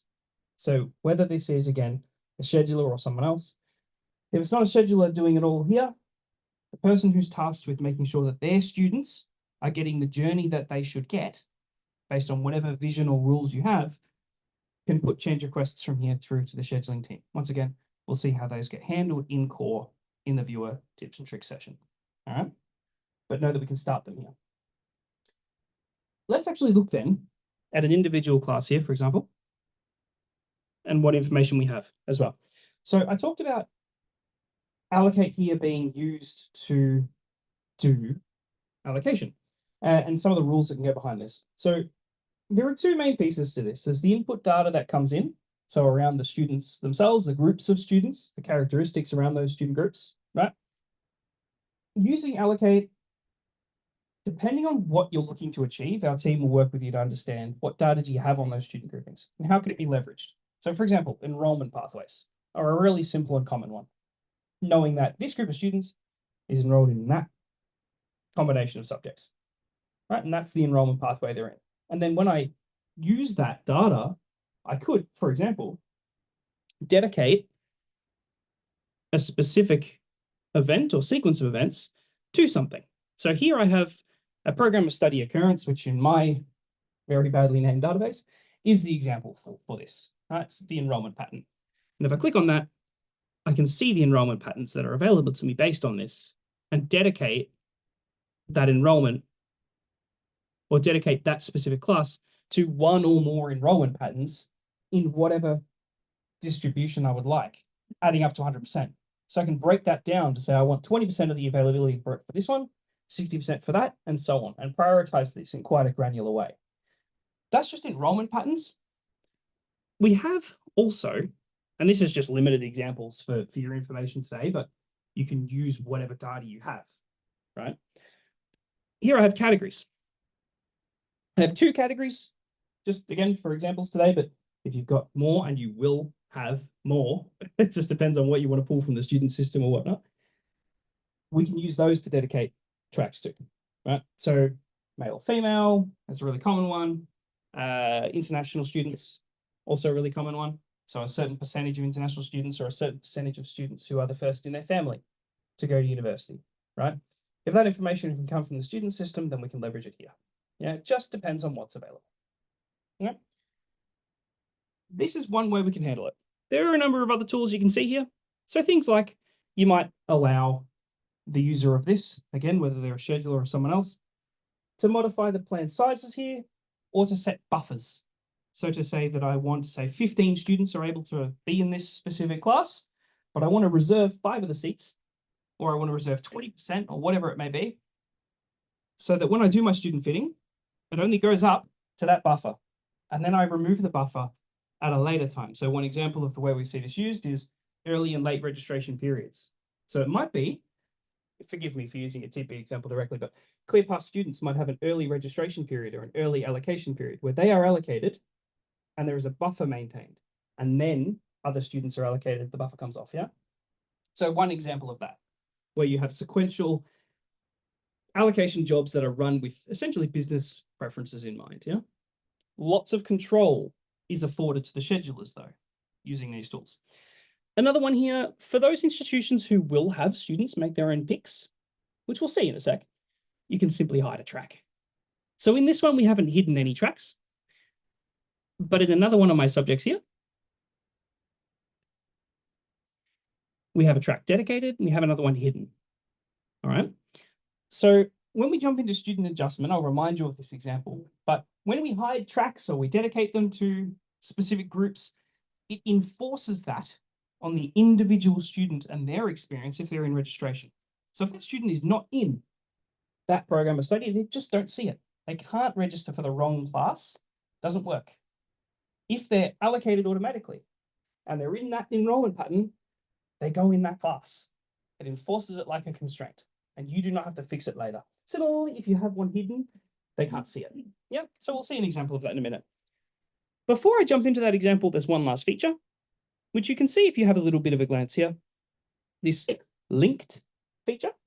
And what this is to say that if I have multiples, for example, 5 seminars, and I have 2 computer labs for this module, yeah, my module classes are going to be across these. I can say that if a student is in module class 1 for the seminar, they must be in the computer lab 1. They cannot be in computer lab 2. Yeah, and I can craft using that feature journeys throughout the module to ensure that my students are distributed in certain ways, which also helps to enforce that clash-free capability at the end, but also helps to create timetables for students that make sense. Yeah, you're not going to get the Monday morning and the Friday afternoon class. So lots of those features, again, giving control to some of the intricacies that schedulers would otherwise have to work on later. Here we can automate that. And then simply either open it for registration, automatically allocate students, or both. So you can do both. You can automatically allocate people and then have the class open. So if it's an elective for some students, but a core module for other students, you might allocate the core students and leave it open for elective, or rather do a second period where you take the buffer off and then allow students to register if it's an elective, right? However you want to do that journey. So the cool thing is it's flexible enough to do all these things. I'm going to change my screen here now. This is the student adjustment. So this is to say, if I look here, I can search on a variety of different things. I've got filters and things to help me search, right? And I can add in different filters and whatnot. But I'm seeing here, right now I'm doing it on a course occurrence level. Based on this, how many of my students are fitted? How many are not? So at the top, I can see very clearly how many have fitted and how many are not. So I've got good visibility straight away. But I can see information on them. If you've got more information or different information, that will show here instead of what I have. Yeah. But I can see if they have conflicts and I can then go through. And if I need to, for example, does a student have a conflict? Do I need to resolve it? So in this, actually looks pretty good, this course occurrence. But if I go to another one, I might have some messier. This one might be a bit messier. Goodness me. All right, cool. It looks like I've fixed them all up. But if they do have conflicts, I can identify it from here. And I can see the progress of their individual allocations. Now, this is useful just to make sure that all my students are in there, right? But this also has another use. So I mentioned that lots of different groups of people can use Allocate. One of the groups of people that could use Allocate could be people like student advisors. So they may just have access to this view to be able to see students, individually search through them and look at their allocations or their fitting. And if I need to, jump in and impersonate that student, but with staff permissions. Right? So here's what I mean by that. If I look at this, I have the ability to see which classes a person is registered or not registered for, right? See the options that they have available to them and pick from those or swap students between them. Now, if you look at this interface here, I see, for example, that this is dedicated to this track and this one's actually hidden. And I see how many seats are left and so on. And I see that there's one up there that would create a conflict for this student, but as a student advisor, I could potentially select that, right? This is the student advisor or even a scheduler's personal view with high levels of permissions. If I swap over now, I'm a student in the same class, and that's what I see. So I don't see the hidden class. I don't see the one I'm not enrolled in. I see 3 options for tutorials for this specific subject, not 5, because I shouldn't see 5. Yeah. So enforcing this experience on students then means that the timetablers are able to craft something that students then are able to pick from. So they still feel they have choice, and they do, but it's choice from experts. Yeah. Now, this is just a list-based view. Of course, if they want to see it in a calendar-based view, they can see why they might have a conflict. So I can see Nicholas here can't or shouldn't pick this Wednesday morning class because he's already got another one for a different class of tutorial at that time, right? So if he wants this one, because we're in registration period, he could pick that one and then move that one and, you know, play with his schedule as he likes if he wants to do that. But if he's been auto-allocated for things, he might need to, for example, request to swap with other students, right? And can do that through here. So there's a number of different functions that are useful in this interface. Now we've got a couple of things we need to show in this session. So I wanted to start with this. We'll do questions, I promise, but I want to start with this. And I want to just tie into Linda's great session at the start around logins, right? In that, we just had to go through multiple different interfaces to see lots of different things. And you will have noticed that my registration interface for a student was its own thing. Like we are bringing everything together in one place for staff, you know, log in once and get access to all the things you should see. We're doing the same for students. So Linda and her team have been working furiously on a student portal. So we're going to see viewer later, which of course staff can use to view the schedule and do things like request changes and look at reports and fun stuff that we'll do. But students get their schedule there. Because we do curriculum, students also can look at the study guide to see the handbook, but that's in its own place. Registration's its own place, and so on. We're bringing it all together in a single place. So from the roadmap session, you'll remember we talked about student portal. That's what this is. Yeah. Anything you want to add to the student portal, Linda? No, not student portal, but maybe a little bit about the allocate behind the Yeah. what we are working. So that is also one of the, I spoke about the exam being. Use the mic. Yeah. You'll start the show. I talked about the exam being one of the biggest initiative, and right after that is also the whole allocation work.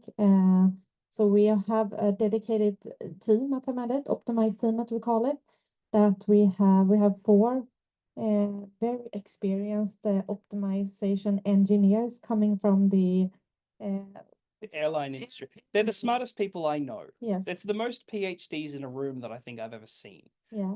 Okay. I think together, if you calculate the number of years of experience, they are over 50 years together. So there's something insane. Working with all of them are coming from Boeing, Jetson, working flight industry. So super cool, and they are basically the head behind the allocate engine, but also the, of course, of the engine. Yeah, scheduling. That's a really good point, and I think I should add to that. So we saw just then, we select the things we need to create an allocation journey, and then we tell the system to automatically allocate those students. But there's another level that you might want to apply to this, where I think, again, we talked on our table around priorities at different institutions. So for example, please forgive me for using TP as an example again, but the ClearPass students, we might have them go first, and then we have other students go second, and so on, right? Similar thing. And in order to do that, you need to have an optimization engine that can weight these things as different constraints, and then do that thinking for you when you hit the allocate button it applies the same decision making you would apply if you had to allocate 30,000 students manually, right? But not doing it manually. And this is where we bring in that team who are building this. And that's all they do. So they're working currently on building up the optimization algorithm into Allocate. What you saw is live functionality, but they're enhancing that with the constraint model in this quarter. Yeah, this quarter. And then the next piece is the thing that I'm really excited for, which is preferential allocation. Yeah. You can't see it in this interface here, but from that same interface, not just registering first come, first serve based on their options, but actually students able to give preferences and then have those preferences. Yeah, better. Thanks for that. Have those preferences weighted as part of the process, right? And then allocate those students. So it's like student fitting in reverse. Yeah, pretty common in Australia or New Zealand. Something interesting that we'll be able to offer you as well. But in order to do that, or in order to do what is needed for Singapore, Malaysia for student fitting, really, you need an optimization algorithm. So that's what we're doing. Yeah. So there's that. There's an extra piece to this as well, which is those that have been on my table today will have heard me talk incessantly, and probably those around, I'm pretty loud, talk a lot about input data. And another source of input data that is super valuable for this whole process is anything the student tells you about their intent, right? What am I going to schedule? Or what am I going to pick? And if I'm going to pick, as was talking about right? And even at UTP, similar story.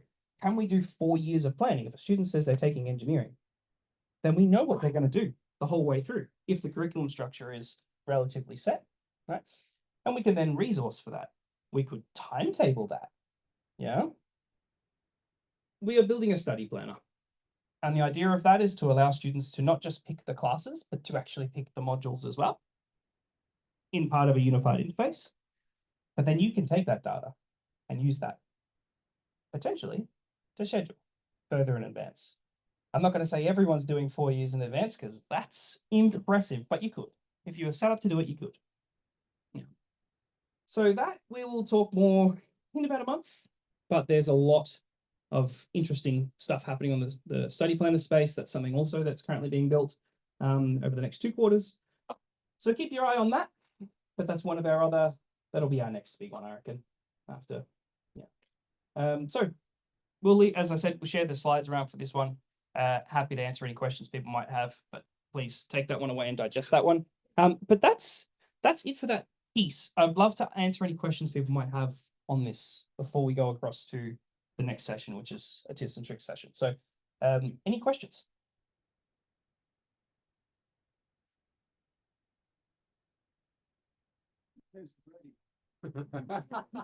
Next year. So hold on, which piece are we talking about being ready? The study planner or the, I would say that. Yeah, that's already ready. That's live. So Allocate is already live. We're now just enhancing it. So it's already being used by institutions to schedule and to allocate their students. Being through a scheduling cycle, obviously with different calendars. One of the benefits of being across the world at TimeEdit is we can have some things happen in March and test them under load, under the highest load, and then have them happen in, September, have them happen in different times, right? So our high season is different in different regions. And so we had the UK use this at a few institutions to actually schedule and allocate their students. That's live. We've then taken a significant amount of feedback from that and are enhancing the product. One of the main reasons of building the optimization algorithm is because initially the feeling was, here is lots of ways of controlling your students and the way that they allocate out. This should be really strong. And the feedback was, yeah, it is. But I have other priorities too, and I want the system to interpret those priorities. And when 2 things are equal, what happens?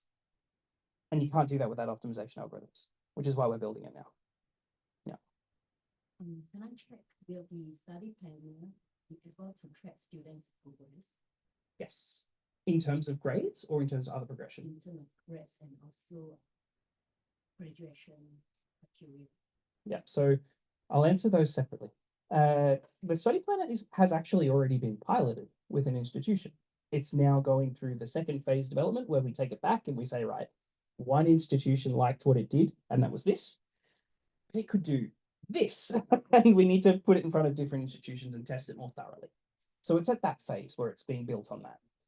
One of the things it did do in the pilot was progression and tracked progression and allowed students to pick from their options based on the curriculum structure and what they should be able to pick in that structure. So it enforced institutional regulations to a limited degree. One of the things we want to do in this phase is make that much more robust. So the different graduation outcomes at different institutions look differently.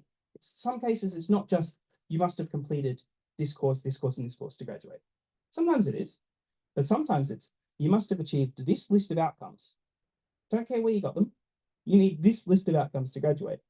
How do you track that if it's not just the courses, right? So that becomes more complex. We need to support that. So that is part of what we want to be having in our 1.0, but I would say that this is probably 0.2 right now. Definitely next year. Yeah. The initial version has already been tested, but it's not ready for release. I love our team, but I think the words I used to describe it were ugly as sin. The interface was designed to make sure it worked. To test it, it wasn't designed to be pretty. But Linda and her team have put together some concepts for how it could look in the TimeEdit interface. Much prettier. And that's another main thing, is look and feel. UI needs to be there. Yeah, so it's kind of waiting for the whole student, the first phase of the student portal to be ready and then to be implemented in a nice way compared to citizen. It needs to be mobile first as well. Yeah. Like we know students we're not all getting on our laptops to choose courses and do stuff. You only do it when you feel like you don't have access to the information you need to make those decisions because the mobile experience sucks. We don't want it to suck. We want it to be good. So we'll be building mobile first as well. Any other questions?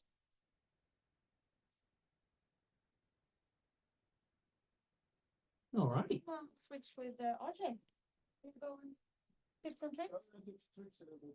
Oh, all of yours? Solo, apparently. You. Hey, leaving me, ditching me. All right, well, hopefully that was exciting. If it's left you with questions and you're not super duper brave right now to ask them, or you're still working through them, please don't hesitate to ask, whether it's later in the day or whether it's through the team. I will get those questions and we can either answer them directly. They're just simple questions. We can do additional recordings. We can set up sessions as well and walk you through the product in more depth and talk about where it is now and where it's going. Yeah. Okay. Moving on to viewer. I've put his name on here, but he's not brave enough to come up, so it's just all me, isn't it? No. You made your intentions clear, sir. No, he's wonderful. Okay, so what we're going to talk about here are two main things, and then because I've given it away, I have a little bonus piece at the end as well. The two main things I'm going to talk about here are change management, using a concept we have in TimeEdit called virtual objects. Even those who use TimeEdit may not be familiar with it, except for what I talked about in the last session. I'll re-explain it. I'll make it nice and clear. But for those who are not users, not practitioners, please stick with me because the end result of this part of the demonstration will be relevant to you, even if the technical bits in the middle are a little bit. And then we'll talk about some really handy reporting use cases. So I have one for you, Shobula.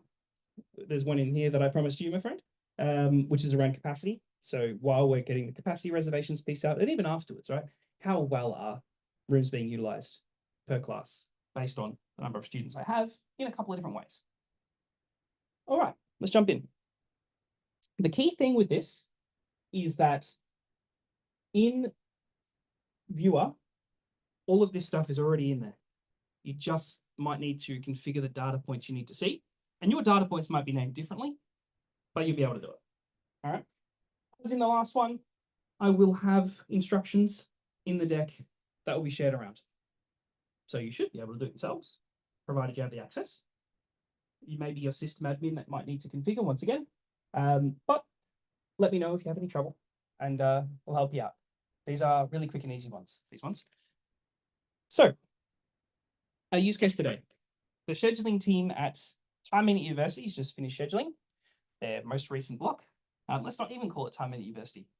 let's say it's University of Malaya. Why not? Why not? And you want to see how well utilized the space is, right? And you've got different ways of measuring. You might have multiple student groups in a space that combine, and then you still have one space value. So what's the variance there? How does that look? And then you want to see, we've got another report here, just as another example, everything happening in certain time slots. Understanding that a lot of institutions in the room use time slots. Yeah. So if I just look at, say, 8 till 11, how well is that being utilized versus 11 till 2 or whatever? Let's talk about it. So again, I'm going to get out of this deck now, but we have step-by-step in this deck as to how you configure it. This is from an administrator's perspective, once again. So if you try to follow these steps and find you don't have the tab, stop and talk to your sysadmin. Or talk to Edit, talk to the team, and we'll get that sorted. All right, I'm going to get out of this deck because it's not about the deck anymore. I can't get out of the deck. It's no good. There we go. Cool. So let's have a play. Okay, so this is my viewer setup. And we're going to start by talking about, our variance reports. So I've got two different variance reports set up here. The first is on activity size, and the second is on student groups. Now, the reason I've done two reports here is not because you need two different reports, but different institutions measure the size of their class differently. Some may not have an activity size value that is separate from, for example, the combined number of students in all of the groups on there. So if you do have an activity size value, and maybe that's someone saying to you, I need a class for 20 students, right? That's your activity size. Great. And then you know that you actually have a room for 30, you have a variance of 10, right? So you'd use the activity size approach that I'm going to show you. Alternatively, if you don't do that, you have student groups that combine, you might use a student groups approach or something similar, all right? So let's look at the first one, activity size variance. So I've got a limited data set here, so it's not very, very messy, just to show you a couple of examples. Now, the cool thing with this report and other reports in Viewer, you can configure the time scale you want to see. You can configure the objects that this should show. Now, I've done this searching just on 2 rooms, just so we've got a nice small data set. But if you did every room on your institution, you're going to have thousands of reservations that you can use as part of this, right? But what I'm seeing in this report is really simple. I'm seeing whatever information I want in the center about that class. I see the date and time and everything, so I know, and I see the individual reservation ID, so I can search it up if there's any issue. In some cases, institutions will use a report like this to actually go then and fix these. They'll use this to say, have I got major variances that I then go and make changes to? Yeah. So they can use that to just directly navigate to the reservation. But here I can see, I have my activity size value, I have my room capacity, I have a variance of 0 on the first one. Perfectly fitted. 13 size, 15 capacity, I'm short 2 seats. That ain't gonna work, right? So I go and resolve that, yeah? Of course, I can click into this, as I said. If I want to, I can have more or different information showing up in this space when I do click into it. But the way that we make this work, so for those who are not users, cover your ears, we've got a customized panel out here, which I'm gonna need to log in for. So you just saw what happens if you don't have the permissions.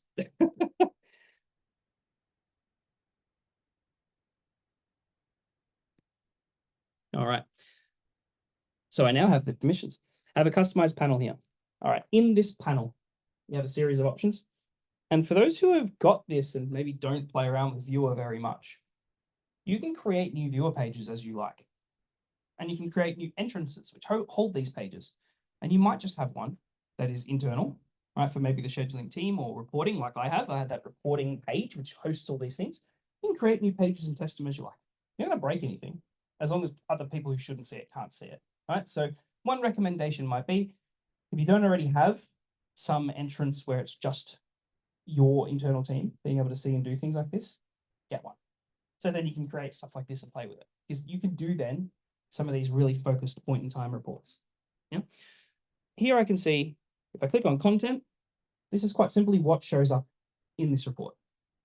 And what we see is I've got an ID is the first thing, right? The remaining objects is just everything on that reservation based on my rule set. that is not already otherwise listed, which is activity size, room capacity, which you see is called room capacity, but it's actually taking a specific capacity value. So for the exam schedulers in the room, you can do the same thing with exam spaces, but instead of using normal seating, using exam seating capacity.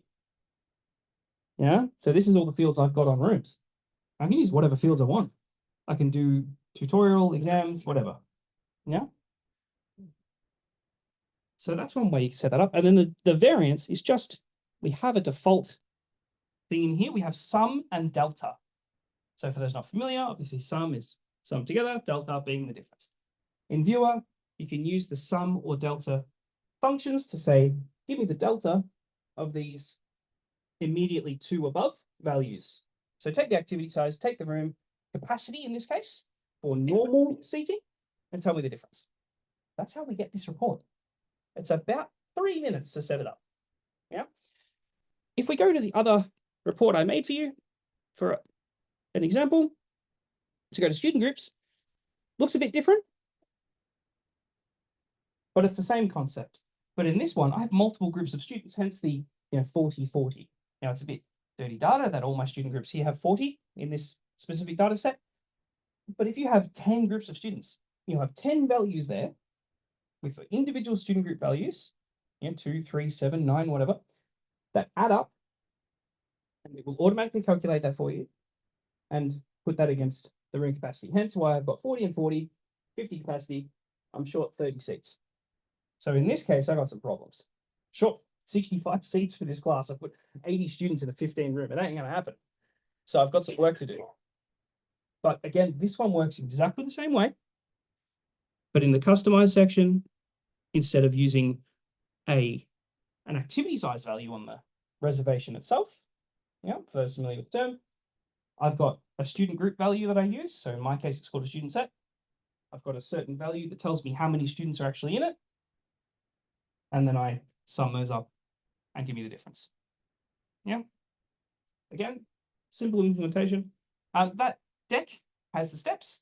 If you obviously don't expect to remember all this off the top of your head, but what we want to show you in here is how it can be seen, how it can be used, and how simple it is to access the features you need.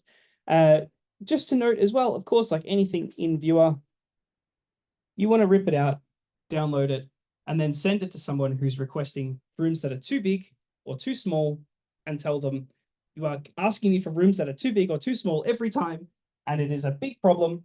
You can just take that and send it to them. Or you can use even the public link, right? So they don't see all the data and can't navigate around, but they can go to this report on Viewer via a link, just see this and say, okay, I understand. I am terrorizing my timetablers. So that's variance reporting. Once again, pretty simple context that we can work in. There's another one that I prepared for you as well, which is time slot delivery analysis.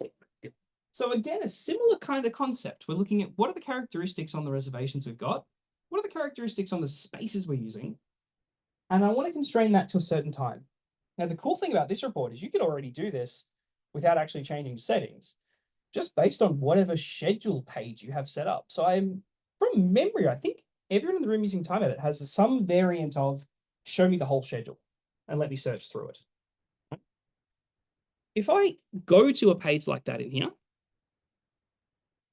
so say I'll log in as a staff member who has access, it might be to a program, it might be, so here I'm seeing, a whole program, but it could be my whole faculty, it could be just my schedule, whatever it is, Or if you're a scheduler, this could be all of the delivery for a period, everything in the timetable for a semester or a year, right?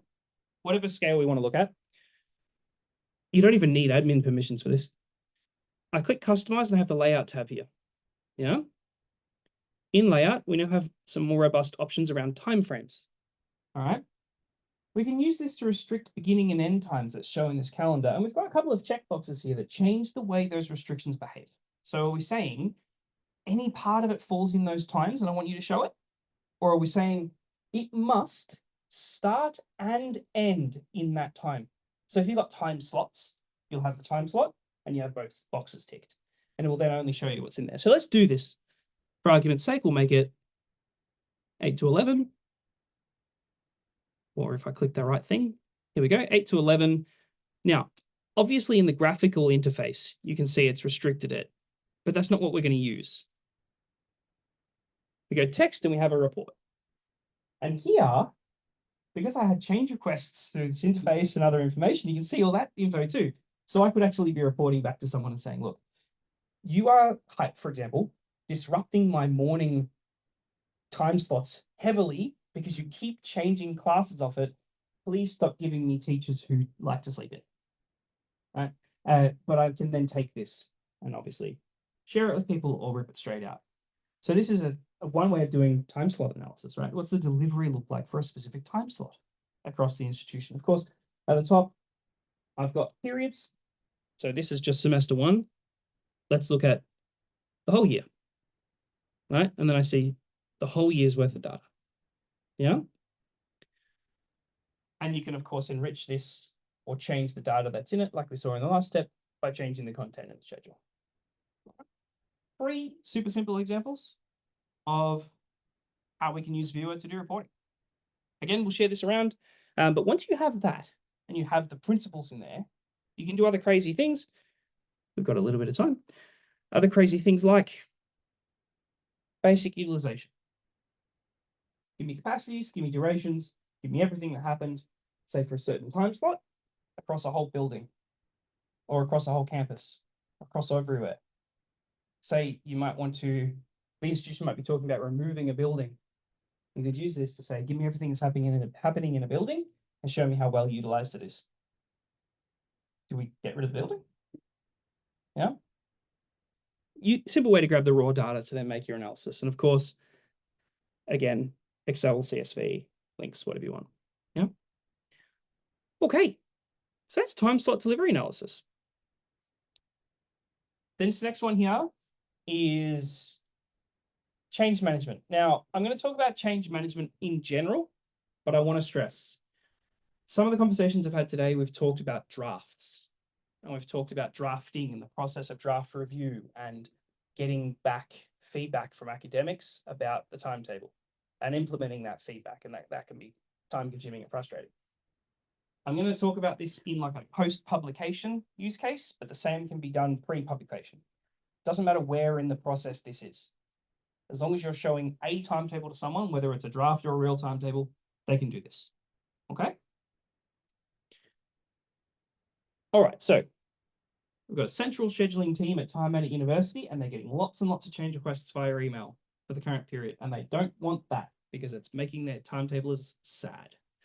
So we want to have a look also, we want to resolve those. We then want to also see the source and reason for these changes and give reports back, because we've got, we feel, one department or one school who's asking more than anyone else, or the ones they're asking for have a bigger impact on the students, right? And we want to be able to, like RJ said, quantify that with the data. Yeah. So I can show you some ways you might do that with something called virtual objects. All right, we're going to do it in the system. Once again, this one, steps in the deck that we'll share. The key thing for the steps for this one, though, is that for your virtual objects themselves, if you don't have those, it'll be your system administrator strictly who sets that up, or you may need some help from edit. Yeah, just to get that object set up. But once that's set up, you can use this cool flow. I'm not going to live in the deck for this one because this one's way more fun to see in real time. So we are going to change our hat. We're going to be a staff member. And I'm going to go to this page on my staff members viewer interface where they can see their schedule.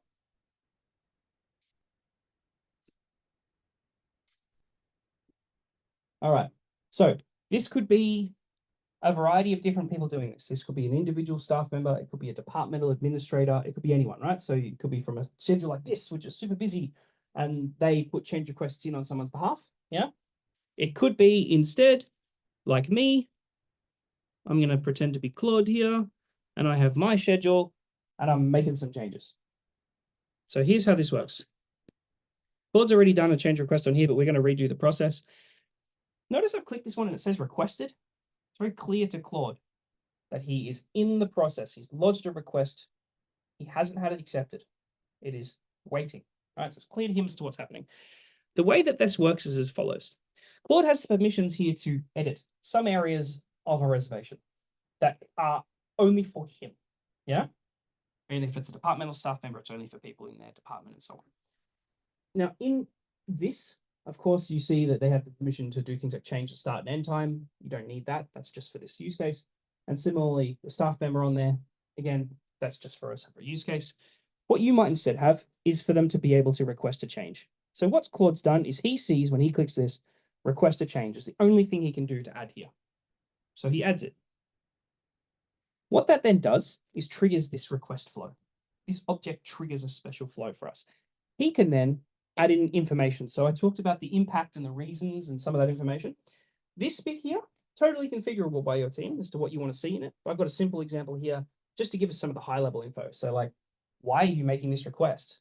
Non-urgent, right? It might be time related. It might be professional development stuff or a personal emergency or whatever. It might be a good reason, or it might not.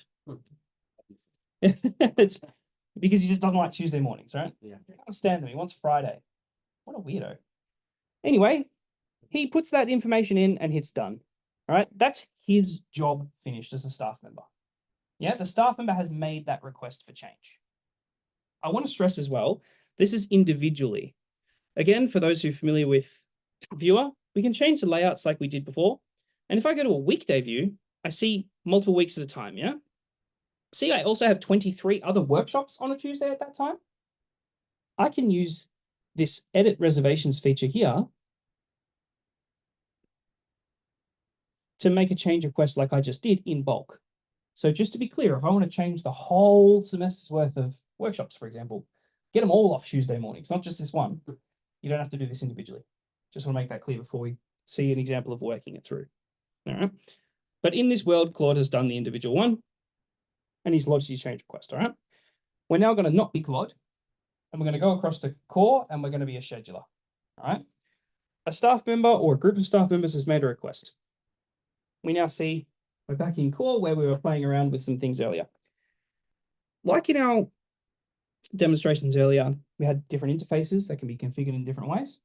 One of the things we have is a request list.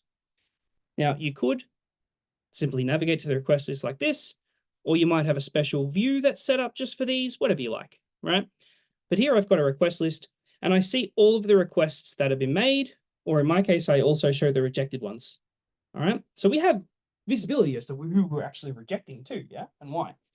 But here I see that Claude has asked to change his workshop. So I can click that, take him straight to it, immediately see all the clashes that would apply to it, right? So I see where I can move it to. But the first thing I see is reject or save, right? If I want to accept this, now this can go multiple different ways. If your institution would prefer to have a one-level flow here, where you just assess whether it's valid or not, and then execute on that as a scheduler, you can do that, and we'll do that now. If you would prefer to have multiple stages, so you prefer to have maybe a central person or persons say, this is valid. So for example, they can see Claude has asked, please move my class to Friday. I can't stand Tuesday mornings. Not a chance, Claude. I'm rejecting that. Bang, that rejects it, right? It doesn't go to the But if we say it's valid, we say, yeah, look, I hate Tuesday mornings too, Claude. So we see request a change here. Yeah. This is the change request object that Claude added. I see valid request as an object, as a scheduler. I have the permissions to see this valid request object. What that does is sends it to the next stage in the flow. All right. So this is the way of approving. So we see accept here, approving that that is a valid request. It hasn't been handled yet because we're doing a multi-stage flow here. All right. But it's out of my request queue. All right. Now, it might be in my world, if I change to this reservation list here, it might be in my world that in the departments, they have the responsibility to receive change requests just for their department. So based on permissions, they just see people from their department or requests for their department, right? I have some filters, and I've got one here for change requests that are still active and haven't been handled for my department, and I see Claude. And now, as a departmental scheduler, I can then go, okay, cool. So he wants Friday, can't stand Tuesday mornings. Well, I can't put him at this time because there's a clash, right? And the system stops me. You know how this works. but I could put him in this very convenient box here, 9 till 1 for that very long workshop. And then I can go back to Claude and say,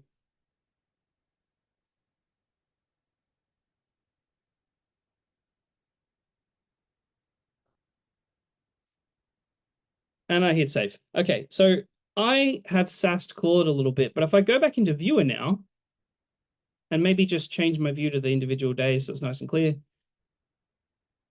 Of course, because it's live, right? It's not on Tuesday anymore, it's on Friday. And Claude sees what I've told him. Yeah? So we have that full circle communication back to Claude. So this in-system change management here allows you to handle this without any input via email, no phone calls, nothing, but you have reportability on that, right? And you've got information like, for example, types of change requests, these sorts of things. That's a very simple flow for persons to lodge a change request, just one type and the request, yeah? You may choose to increase that a little bit, still keep it easy for the users, but give you more data to work with. So not just what's the type of change request, but you might not actually allow them to do free text requests. It might be categories of request. So make my room bigger, make my room smaller, change my room, change the day, right? Instead of free text requests to make the life easier for schedulers. Or it might be other information you gather so that you can report on the impact, right? So how many students are on the reservation when they make a change request? So how many students are they impacting with this, right? Lots of different ways you can improve that. This is the baseline. It's up to you as to how you want to run it. Please. You have history track the changes. I have gotten very sick of dealing with Claude.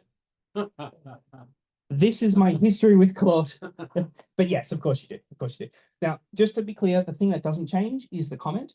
So if you use a free text comment like I did, you won't have that change, right? But if you use objects like, make my room bigger, make my room smaller, and their objects values, then that will change. And it will revert, if I revert that value, it'll go back to the Tuesday. Yeah, so I can also always undo. Yeah, but just to be clear on the comment thing. Yeah. Any other questions on this one? Please.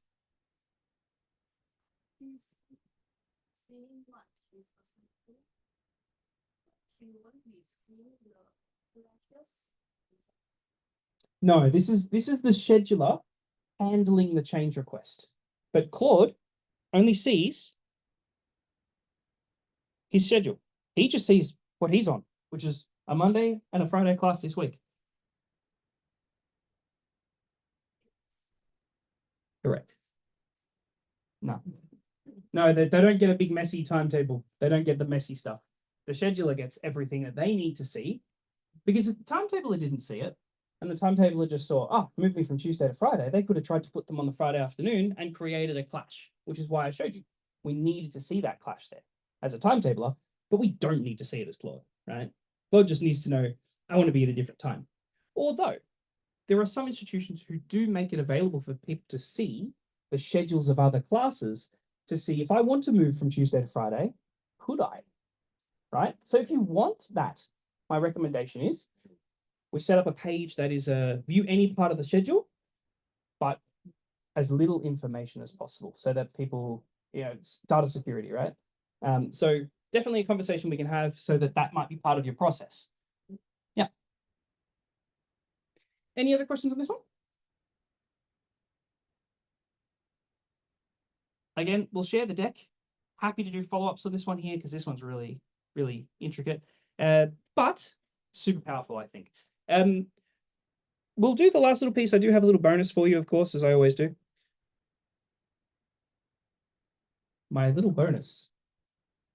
Room bookings or resource bookings or literally anything bookings. Now, I understand everyone in the room is incredibly nervous when I said, hey, what about students booking stuff? It doesn't have to be students. It can be staff too. Yeah. So anyone booking.